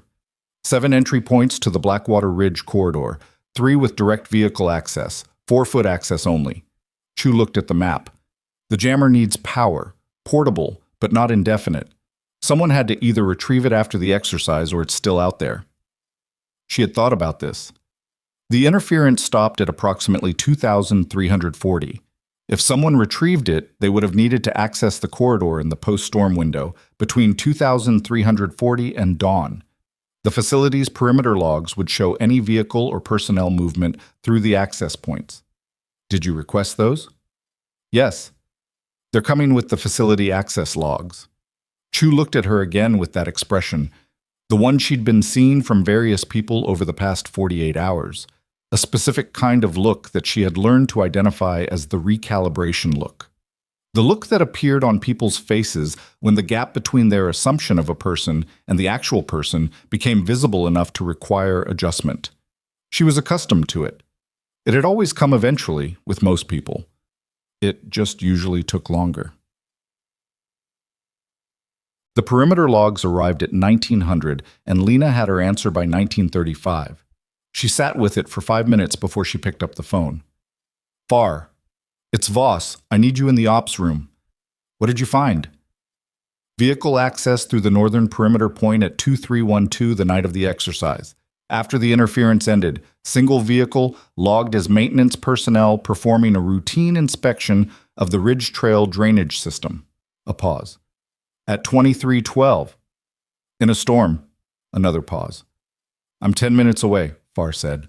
She hung up and called Ethan's extension. Cross. Commander, I need you in ops. I found the corridor access log. A brief pause. On my way. She looked at the perimeter log entry on her screen. The vehicle had been logged in at 2312 and out at 2347. 35 minutes in the corridor in post-storm darkness, logged under a maintenance access credential that, when she cross-referenced it against the facility maintenance roster, corresponded to a standing authorization for drainage inspections that was issued on a monthly basis to the facility's management contractor. She pulled up the contractor records. The standing authorization was issued to a maintenance company called Coastal Infrastructure Services, which held the Raven Point facility's contract and had held it for the past 3 years. She ran the name through the available DoD contractor database. Garrett had given her access to the standard reference portal and got a clean record. Licensed, insured, multiple naval facility contracts, no flags. She ran the specific authorization that had been used to enter at 2312. It had last been used before the night of the exercise 7 months and 22 days ago. She pulled the calendar. 7 months and 22 days ago was 9 days before Incident 2. She was very still for a moment. Then she pulled up the records for Incident 2 at the other facility and checked whether Farr's investigation file included any perimeter log data. It did. He'd compiled a comprehensive package. She searched it for contractor access records. There was an entry. A different contractor name, a different facility, but the same pattern.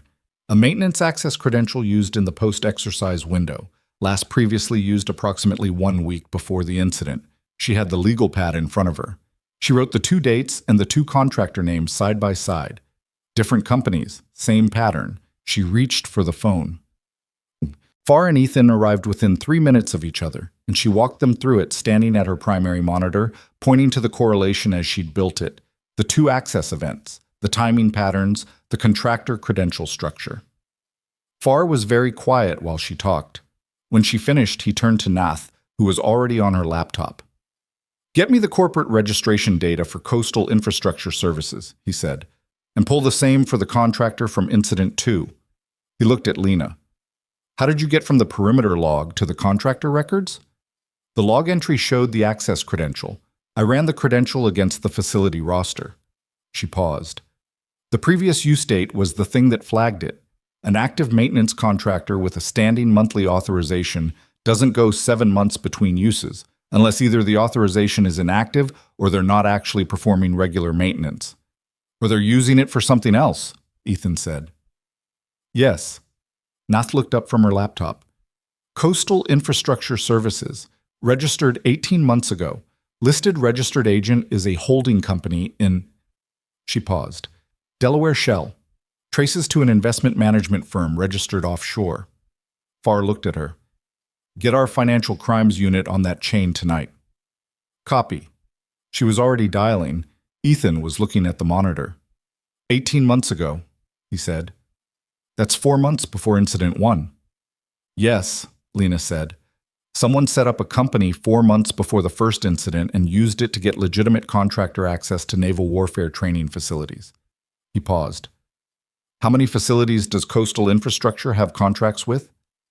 Lena had anticipated this. She'd run the query while waiting for Farr to arrive. 7, she said, along the northeastern seaboard, all naval or DoD-affiliated facilities. The room was quiet in the way that rooms went quiet when the shape of something large became visible all at once. 7 facilities, Ryan said from the doorway. He'd come in at some point again. She was starting to understand that Ryan Mercer processed information by being physically present in the room where it existed, whether or not he was formally part of the meeting.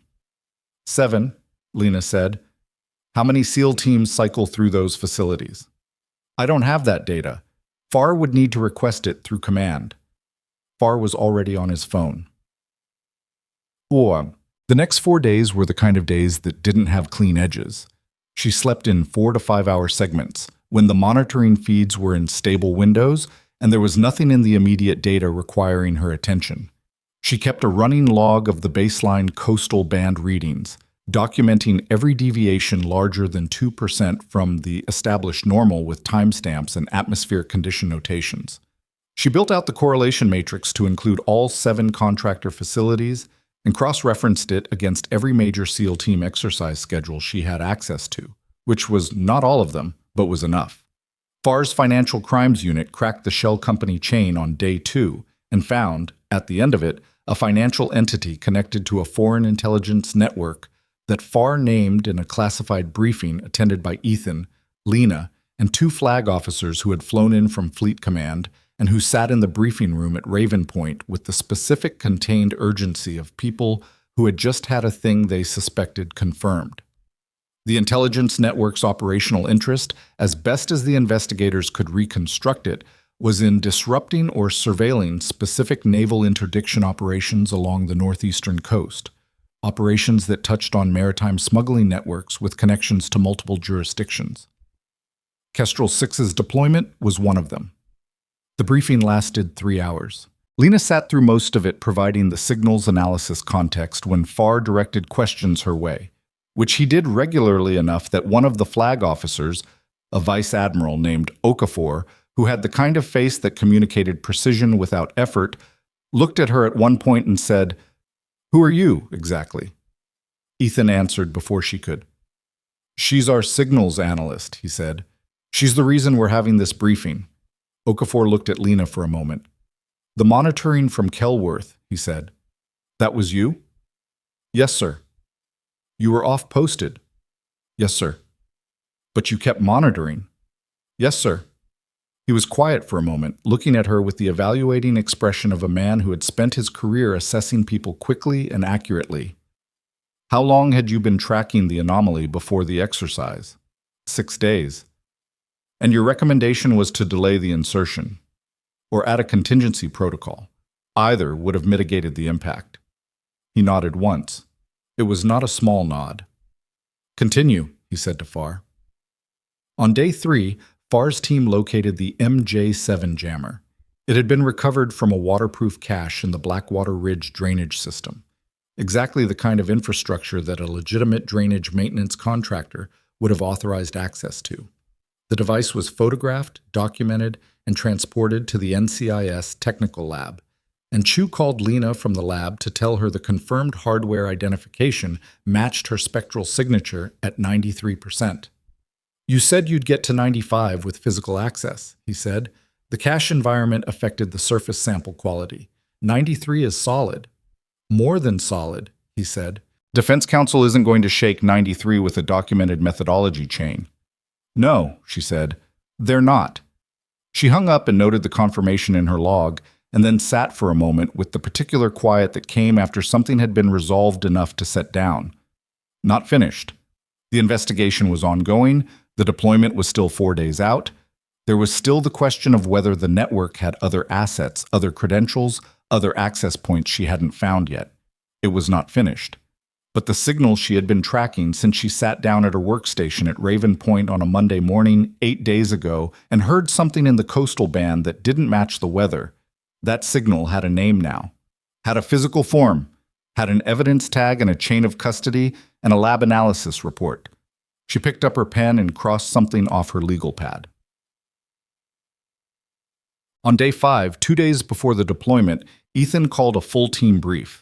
Kestrel 6 assembled in the briefing room, all 7 operators, plus Lena, plus Farr's team, plus the Raven Point intelligence officer, a lieutenant commander named Sorensen, who had been largely peripheral to the investigation and was now absorbing several days of developments with the careful focus of a man catching up on a conversation he'd missed the beginning of.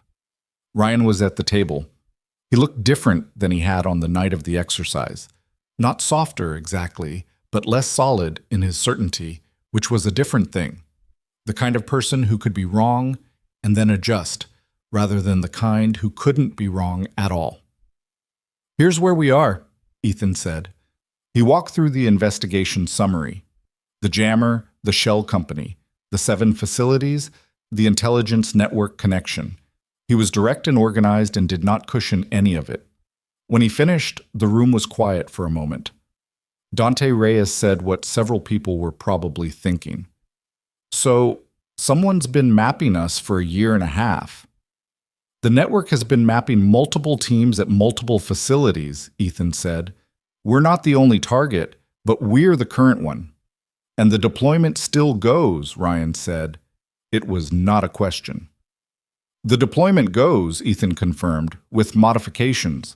Fleet Command has reviewed and approved a revised communications protocol built around the vulnerabilities the analysis identified. Backup channel will be changed. We'll have a tertiary option, and we'll have real-time monitoring support during the operation. He looked at Lena when he said the last part. Reyes looked at her too, then Webb, then, one by one, the rest of the room. From where? Ryan asked. From here, Ethan said. Specialist Voss will be running the comms monitoring from the Raven Point Ops room during the entire deployment window, real-time, direct line to the team's communication officer. Lena looked at the table and then at Ethan. I'll need the revised channel assignments 48 hours before insertion, she said, so I can establish a clean baseline on the new frequencies before you go in. You'll have them tonight, he said. Ryan was looking at her from across the table. He had the expression she'd seen in the corridor after the exercise, the one that wasn't admiration and wasn't guilt anymore and was becoming something more straightforward, something like the beginning of trust, which was a different thing from both and which took longer to build and lasted longer when it was built right. 48 hours, he said, and you'll be listening the whole time. Yes, she said, even if nothing happens. Especially if nothing happens, she said. Nothing happening is data, too. He looked at her for a moment. Okay, he said. It was, she understood, the same word she'd said to him when he apologized. Simple and complete and meaning more than it occupied. Outside the briefing room windows, the rain had finally, after 9 days, stopped. The coast was gray and still, and the pine trees on the ridge stood without moving in the absence of wind, and somewhere in a drainage cache that now held only an evidence tag and a serial number photographed for a federal criminal case, a frequency band was silent and would stay silent because the device that had been sitting in it was in a laboratory 40 miles south, being documented by people who would eventually use it to answer the question of how far this had gone and who had known about it and for how long. Lena picked up her legal pad and uncapped her pen and wrote the revised channel assignments as Ethan read them out, and she noted the baseline sweep time she would need, and the alert thresholds, and the direct line protocol, and all of it went into the notebook in the same clean, precise notation she'd been using for 12 years. The room talked around her. Plans were made, questions were asked and answered, logistics were confirmed. She wrote and listened and occasionally answered when a question was directed her way, and when the briefing wound down and people began collecting their materials and moving toward the door, she stayed at the table, finishing her notes. Ryan was the last one out. He paused at the door. "You should get some sleep tonight," he said. She looked up. "Real sleep," he said. "Not monitoring room sleep." She considered this. "I'll try," she said. He made that sound again. The one that lived in the neighborhood between sounds, the one that had been contempt the first time she heard it, and was something else entirely now. Then he left. She finished her notes, capped her pen, and looked at the room for a moment.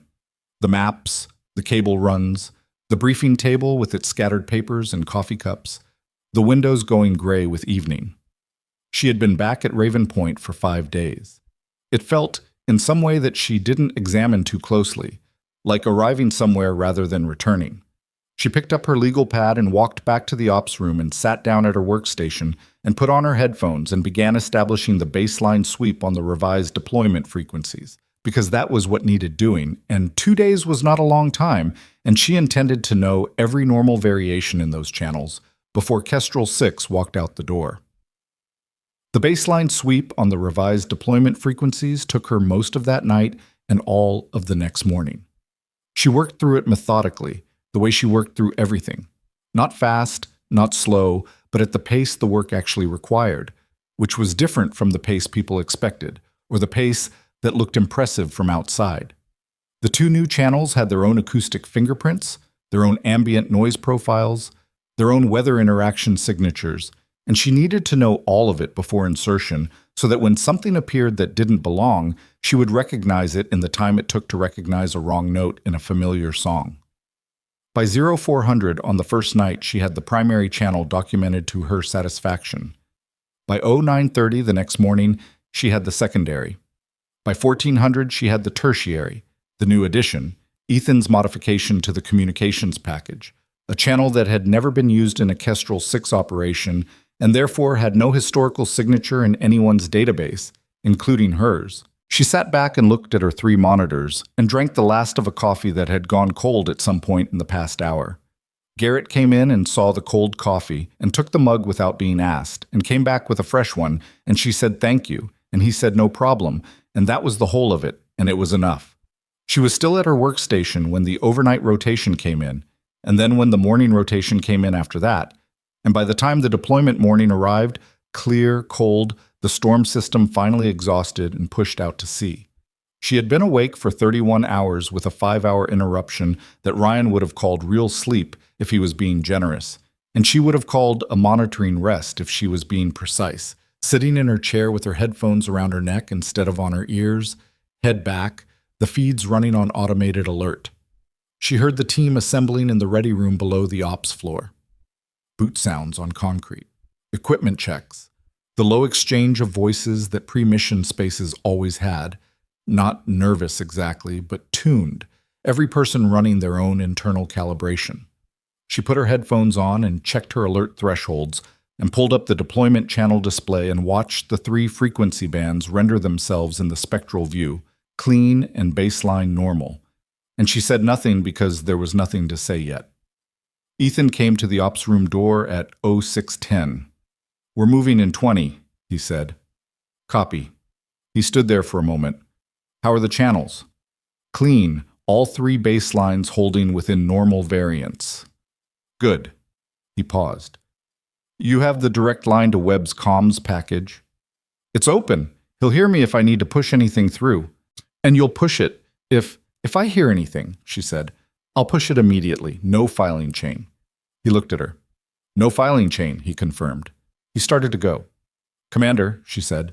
He stopped. She didn't have anything prepared. She hadn't planned to say anything, but there was something that felt incomplete in the way the past 11 days sat between them. And she was not generally a person who needed things to feel complete, but this was different somehow. "The commendation," she said, "that you told me about. The one I never saw." He waited. "I want you to know that I didn't work 11 hours, 14 hours for commendation. I did it because that extraction team had 3 people on it who were going to die if I was wrong, and I wasn't wrong." She paused. That's why I kept monitoring from Kelworth. Not because it was my job anymore, because your team had 7 people in that corridor and I wasn't wrong about what I was hearing. Ethan Cross looked at her for a long moment. I know, he said. That's exactly why you're sitting in that chair right now. He left. She turned back to her monitors. Bob. Kestrel 6 inserted at 0700 into a coastal operational zone 40 miles south of Raven Point, deploying from a vessel that was not marked and not particularly fast, and which positioned itself with careful precision against a nautical chart that Lena had never seen and didn't need to see because her job was the frequencies, not the geography. Webb's comms package checked in at 0712. A brief test transmission on the primary channel, clear and strong, the signal quality exactly what her baseline analysis had predicted for those atmospheric conditions at that range. Kestrel Base, Kestrel 6 comms check. How copy? She had Garrett on secondary comms beside her running the response protocol because she needed both hands and both ears on her monitoring setup and couldn't split her attention to the communication response function. Kestrel 6, Kestrel Base, 5x5, Garrett said, reading from the script she'd written him. She was already running the comparison. The primary channel matched her baseline within 1%. The secondary was nominal. The tertiary, the new channel, was carrying only standard maritime background, no anomalous structure. She noted the timestamp and kept watching. The operation's first phase was a maritime intercept. Kestrel 6 approaching a vessel that intelligence had flagged as carrying sensitive cargo, making contact in international waters under a specific legal authority that was in the operational brief summary FAR had shared with her for context purposes, complicated enough that the lawyers had apparently been involved for most of the past 4 months. She didn't think about the legal complexity. She thought about the frequencies. At 0741, the primary channel had a brief degradation, 12 seconds, signal quality dropping to 60% and recovering. She tracked it against her atmospheric data. A marine layer moving through the operational zone, exactly what her models predicted. She noted it and cleared it. At 0803, Webb checked in again. Kestrel Base, 6, Phase 1 approach initiated, comms nominal. Copy 6.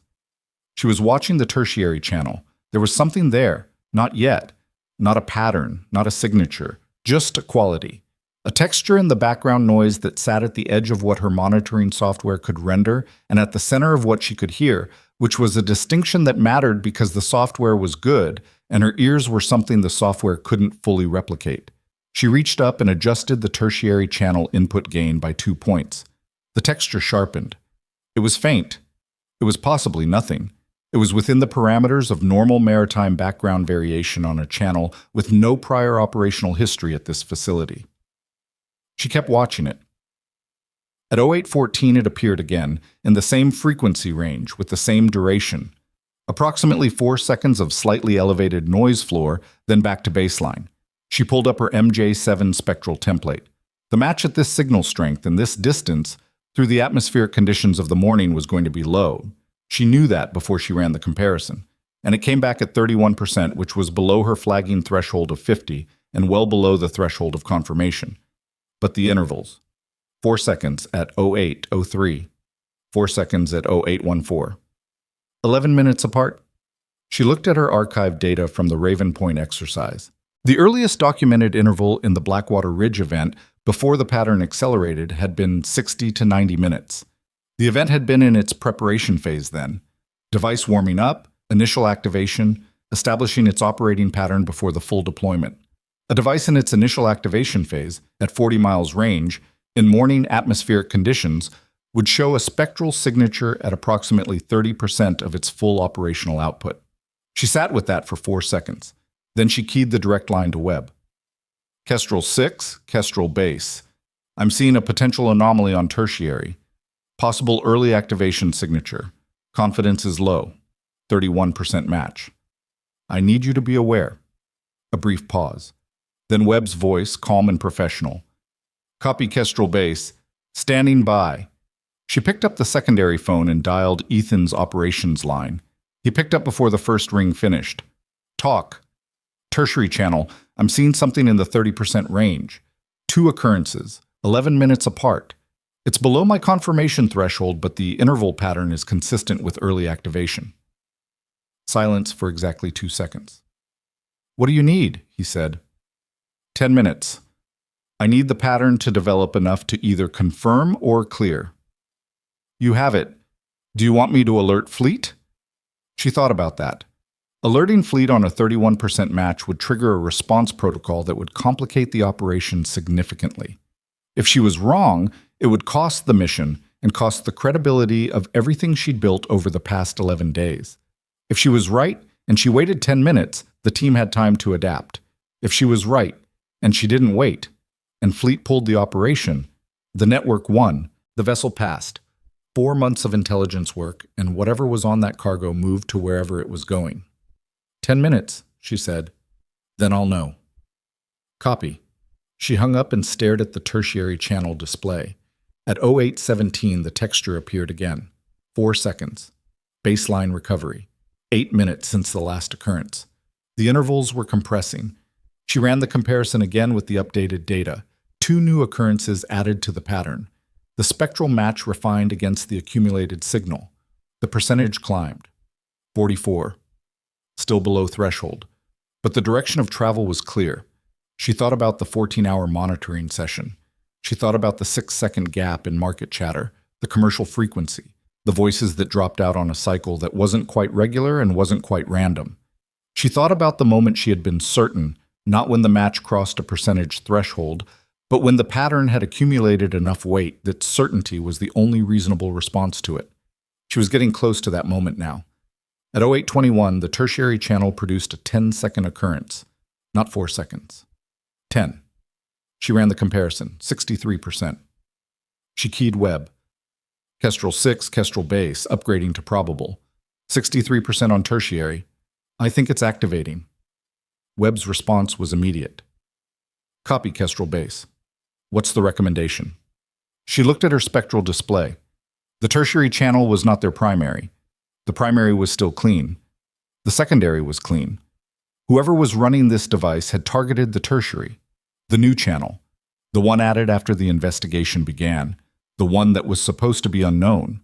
Except it wasn't unknown, because the distribution of the revised communications package had gone through a command review process, and the network had already demonstrated it could access that level of distribution. Switch primary operations to secondary channel, she said. Treat tertiary as compromised. I'll monitor both. A pause. She could hear Webb relaying to the team.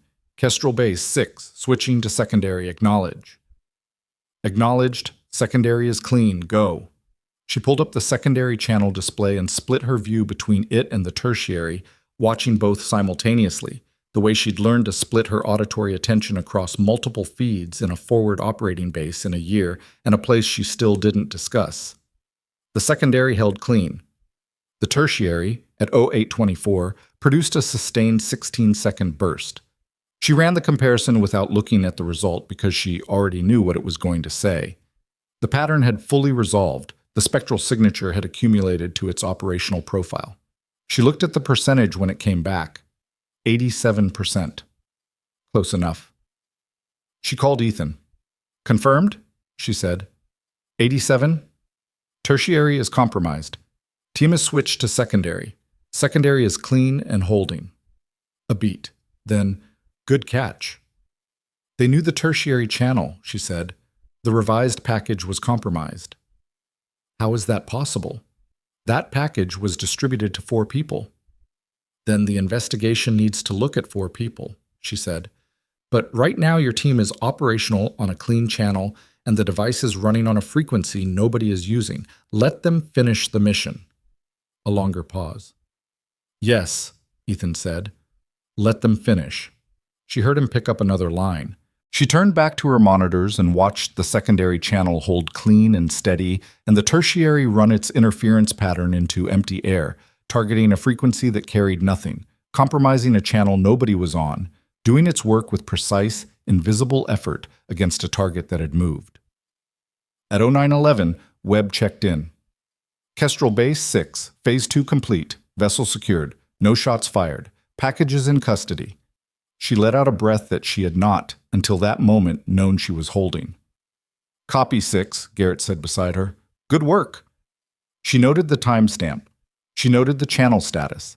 She noted that the tertiary interference pattern had sustained for 47 minutes at operational output, long enough for Chu's lab to capture a complete spectral profile from her monitoring archive, long enough to take the match from 87 to, she calculated, somewhere above 94. She pulled out her legal pad and wrote, Mission complete. Tertiary compromised. Active during operation. Team on secondary. Signal captured. Full profile. Estimated match, 94% plus. She underlined the last line. Then she set the pen down and sat back in her chair and looked at the ceiling of the ops room for a moment, which was the same ceiling it had always been. Acoustic tile, fluorescent lights, the one panel in the far corner that had a water stain from a roof repair done badly in 2019. It was not a dramatic ceiling, but she looked at it for a little while anyway. Set. Kestrel 6 came back to Raven Point at 1340.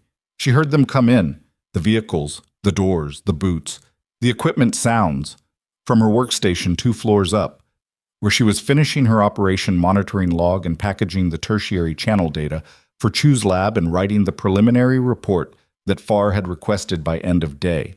She heard the footsteps on the stairs at 1402. Ryan Mercer came through the door first.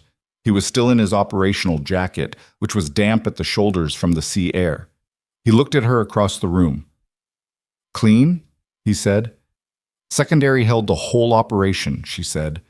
Tertiary ran interference for 47 minutes into empty air. He made a sound. They didn't know we switched.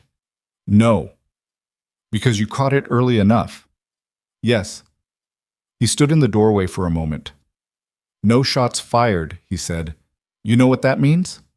Mission success. It means 7 people came home, he said, which is the only thing that actually matters. She looked at him.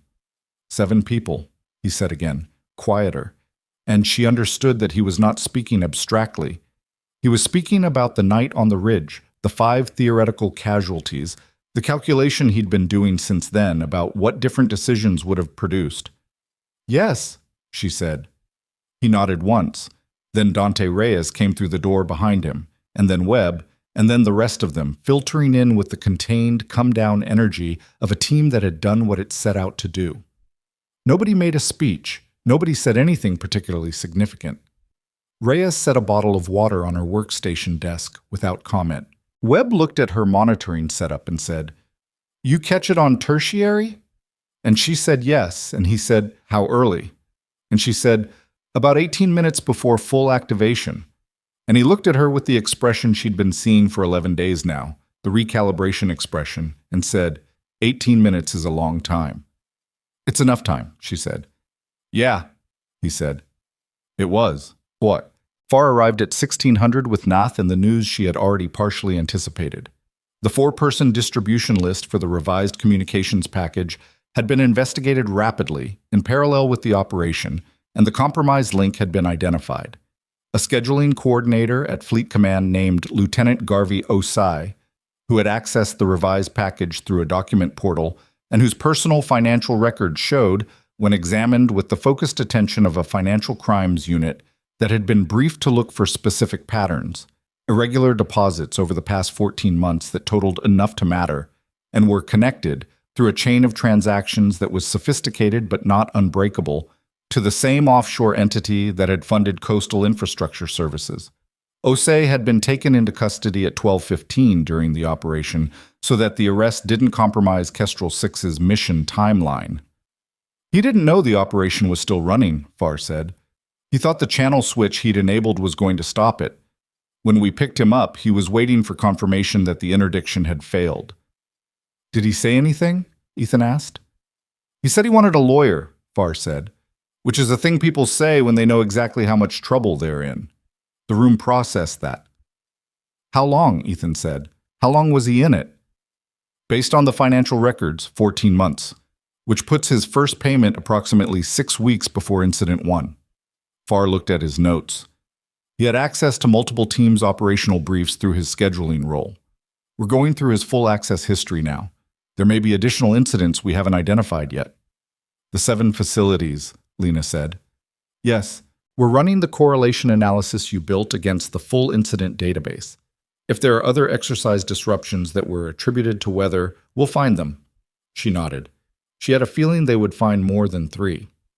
The financial chain goes to the same network as the shell company? Ethan asked. Same endpoint, different routing. They were careful. They used different vehicles for the hardware procurement and the human intelligence side. Kept them separated so one exposure wouldn't automatically blow the other. Barr paused. What blew both of them was the same thing. Specialist Voss ran a spectral comparison that nobody had thought to run, on data that nobody had thought to collect, from a monitoring session she ran after being reassigned off the posting. The room was quiet. That's the fact of it, Farr said. If she doesn't run that comparison, Incident 3 gets attributed to weather like the first 2. The investigation doesn't start. OSE keeps running. The network keeps testing. And Kestrel 6's deployment today goes in with a compromised communications package, and nobody knows about it until something goes wrong. Vice Admiral Okafor had joined the debrief at some point. He'd driven up from Fleet Command and had been standing near the door with the quiet authority of the most senior person in a room who didn't need to announce themselves to be the most senior person in the room. He had been listening without speaking for the past 20 minutes. He spoke now. Specialist Voss. She looked at him. I've read your personnel file, he said. The complete version. She waited. The commendation from the task force commander, he said. The notation about undocumented incidents at higher classification, the Fort Alcott posting, the Raven Point posting, and the transfer. He paused. I want to know, did anyone at any point in your career give you the resources and the authority that match what you actually do? She thought about that. It was not a question she'd been asked before. No, she said. Why not? Because most people evaluate what they can see, she said, and what I do is mostly invisible. Okafor looked at her for a long moment. That ends, he said.